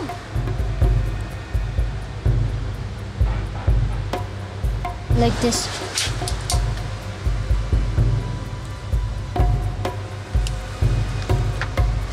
Now we will run. 1 minute, or it may take few seconds also. We don't know. We don't know. So we have it's a surprise. Yes. It will not come here, but I think we have to go till there. Because of vibration, the rocks may fall. Like in previous records and all, I have heard that people died like that. There's also a risk for those driving. The tremors caused by the dynamite could cause rocks that have been loosened by the rain to fall.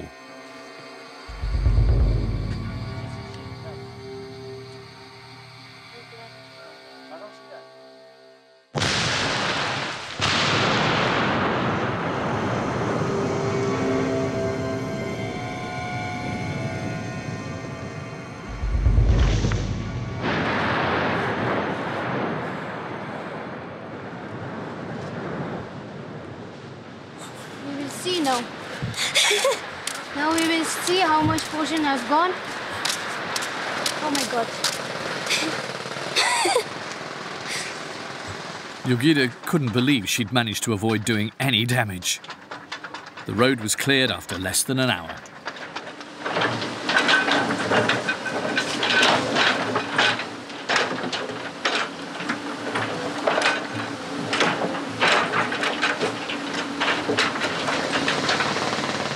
बर्बाद हुन्छ नि फेरि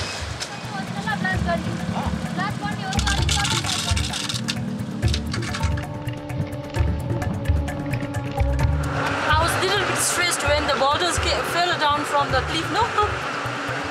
So... He's not stressed.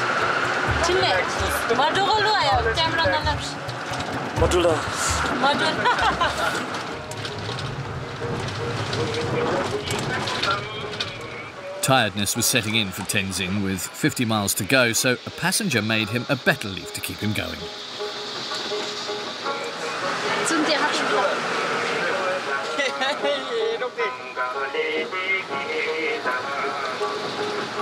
Enough to keep his energy up for another 6 hours on the road.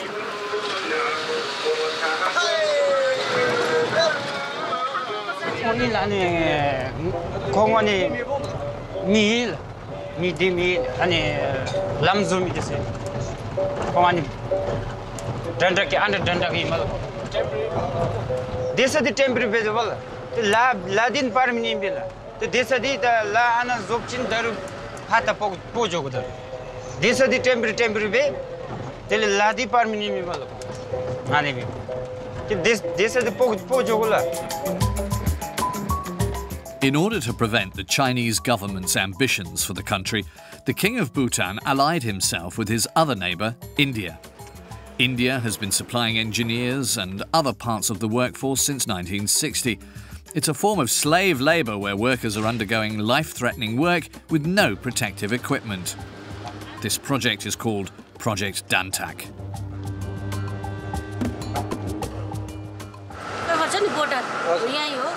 Garage छ नि garage त्यसको छेउमा यहाँ चाहिँ के यहाँ चाहिँ अब ग्रिपमा काम गर्दैछ ग्रिपमा गर्नुहुन्छ म त म अहिले यहाँ उसमा काङमुङ गएको काङमुङमा जानु भएको मार्केट गएको बसहरू पक्कै जानुपर्छ अब कामको गाडी त पाउँदैन हजुर अनि बसमा चाहिँ जानुपर्छ कहिले ट्याक्सीमा हजुर These tireless workers are equipped with the most basic tools. Hundreds of them work on the roads for just $5.63 a day, without any protection.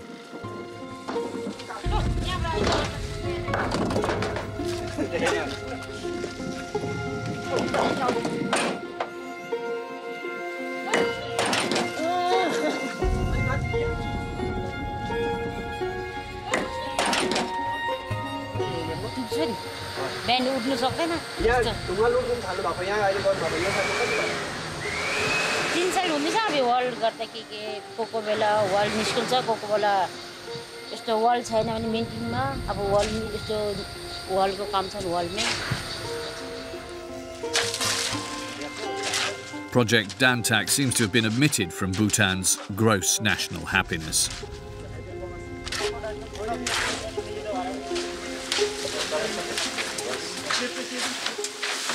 ये खरीदना पड़ता है नहीं हम लोग ही खरीदते पड़ता है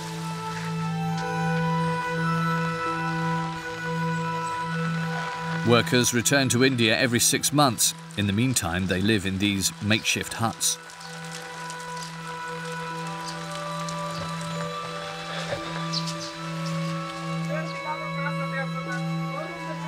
ये हम लोग का बिस्तर है इधर में हम लोग इधर में सोते हैं शूटिंग हो रहा है ना उठिए ना वहाँ देखिए उठ के देखिए पहले उधर देखिए ऊपर मुड़ा तो करिए एक बार कुटिन मैंने 10 इधर और 4 उधर उस रूम में इधर ये हम लोग का सामान खाने पीने का बहुत मुश्किल होता है उनमें वो तो बोलेगा काम करो क्या करेगा हम लोग तो यहाँ रूम भी नहीं है बारिश आ जाएगा चुएगा सब चीज दिक्कत है जितने लोग हम लोग जैसे कि चिकन विकन खाने वाले हैं इधर चिकन विकन मिलता नहीं है सबका चेहरा यहाँ खराब हो गया फट जाता चेहरा गर्म ठंड की वजह से हाँ पानी चेंज कर हमारा चेहरा बहुत साफ था बाहर थे दिल्ली में चेहरा पूरा साफ था यहाँ पूरे काला वाला हो गया होता है मतलब कभी हो जाता है मतलब ऐसा कुछ डरामी उठाना हो अगर छूट गया हाथ से पाँव में लग सकता है गाड़ी से उतार रहे हो उतारने वाले किसी का लग जाते हैं इसलिए चौकंदा आराम से काम होता है ऐसे खतरे का भी एक तरीके से है दिमाग से करेगा आदमी तो कुछ नहीं दिक्कत। The Project Dantak workers are also in charge of laying tar on the roads, and even though the machines seem relatively modern, these roadside slaves must heat the asphalt the old-fashioned way.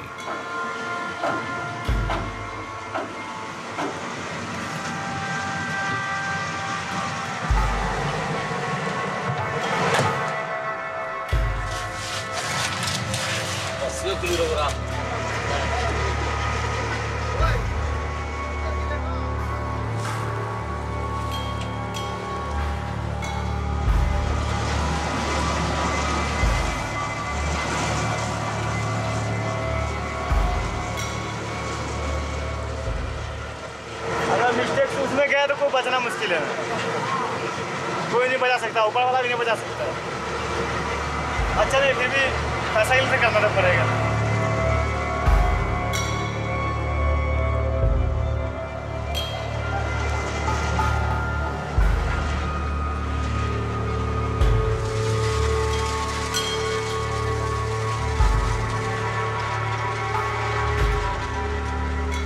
If a worker complains about the conditions, they're sent straight back to India.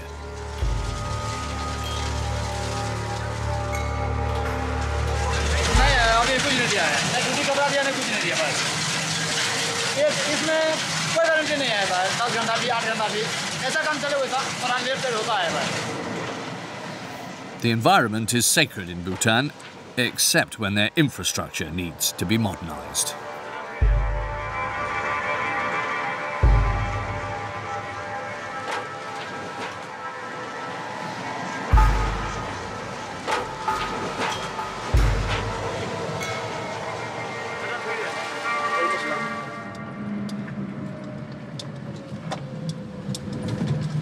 Back on the road to the capital city. Chewang was trying to catch up with the 3 trucks carrying his cargo. His little car was clearly not fit to tackle these roads, but he remained confident that Buddha would help him get there.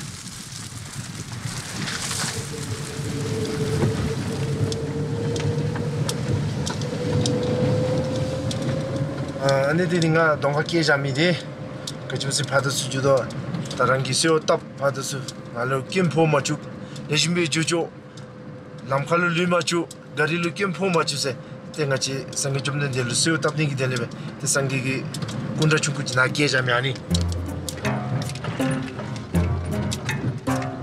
Trouble is never far away in Bhutan.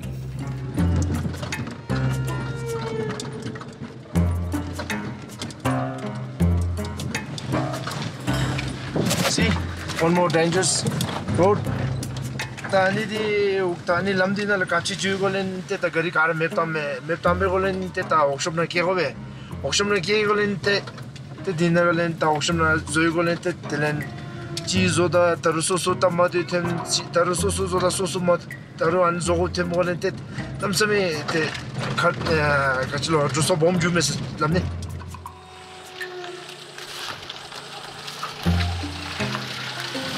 제제 때 조메다 그리디서 같이 메시지 젠타 람레지미 나 람몰렘 보트리조 텔렌테 미드줄로 담마도 된 그거리 충분히죠 제제다 람레지미니 람게 거리게다 잡죠 단 담마데 레셔트네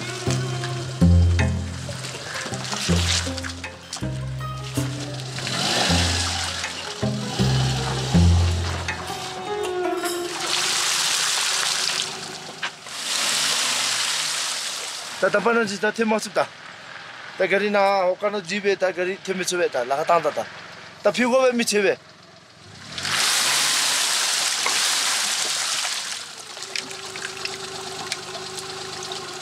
to push now. 아치 피고베다. 다나 그 피처 저일래 mga garta para tu siya.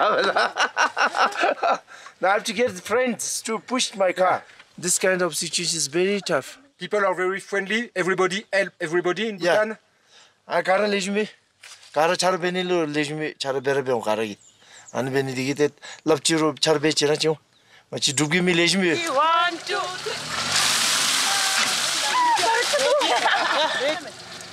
3. Tayar giyana do bize üstünü de. Ama düşübe de do hutunu. Ski chabas. Oh.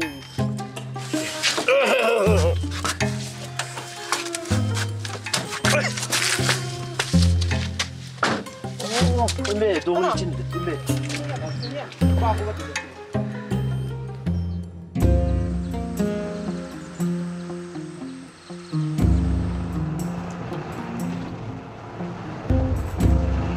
Tenzin's troubles were now a thing of the past as his last few miles on the tarmac allowed him to finish his journey smoothly.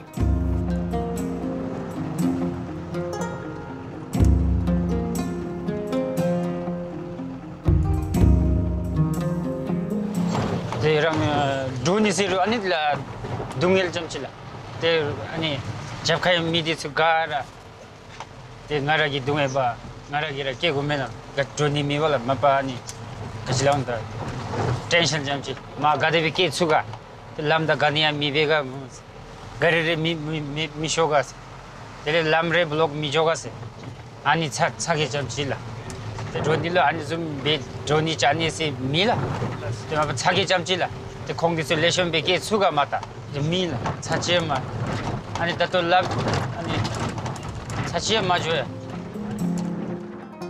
After a 15-hour journey travelling just 125 miles, the bus finally reached its final destination. Bye-bye. Thank you very much. Always smiling, Tenzin would be heading back the next day, grateful that he can help out those people who live in the mountains. The driver is an essential part of the country's gross national happiness.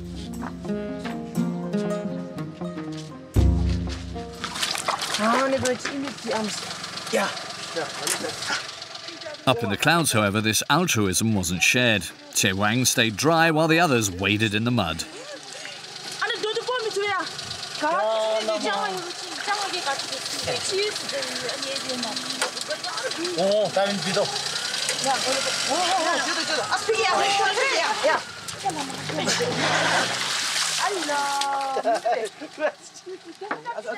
Che Wang has his own way of interpreting happiness.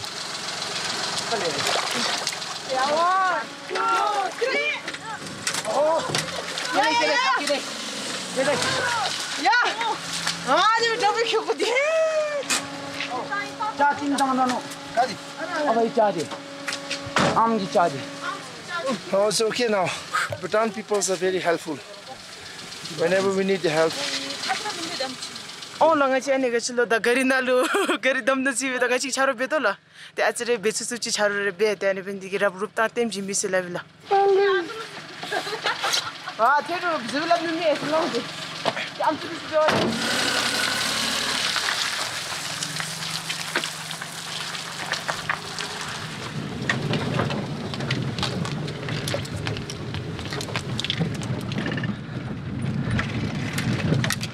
Tonight I'll go to workshop and repair I have to repair my car immediately. Ta nalima joy golen lamda chilishim du. Achmo se orchen. Ta alkatare to. Rektom totom penidigi lama chilishim du. Te lamleji dara ngachem gome. Tem sem godara te jobai hube. Te budanga te tatana ni truck ni da jogo. This is perhaps the real lesson of happiness. Che Wang is happy when things are good and quickly forgets the troubles of the past.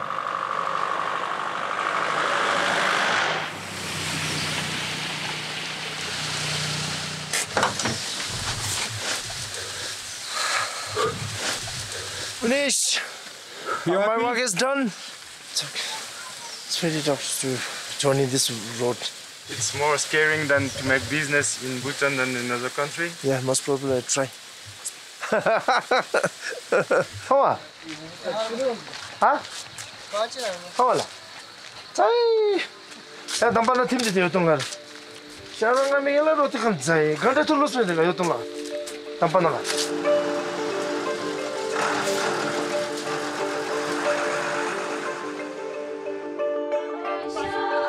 Bhutan puts its people before profit, with its population seeming genuinely happy despite most living on $1.50 a day.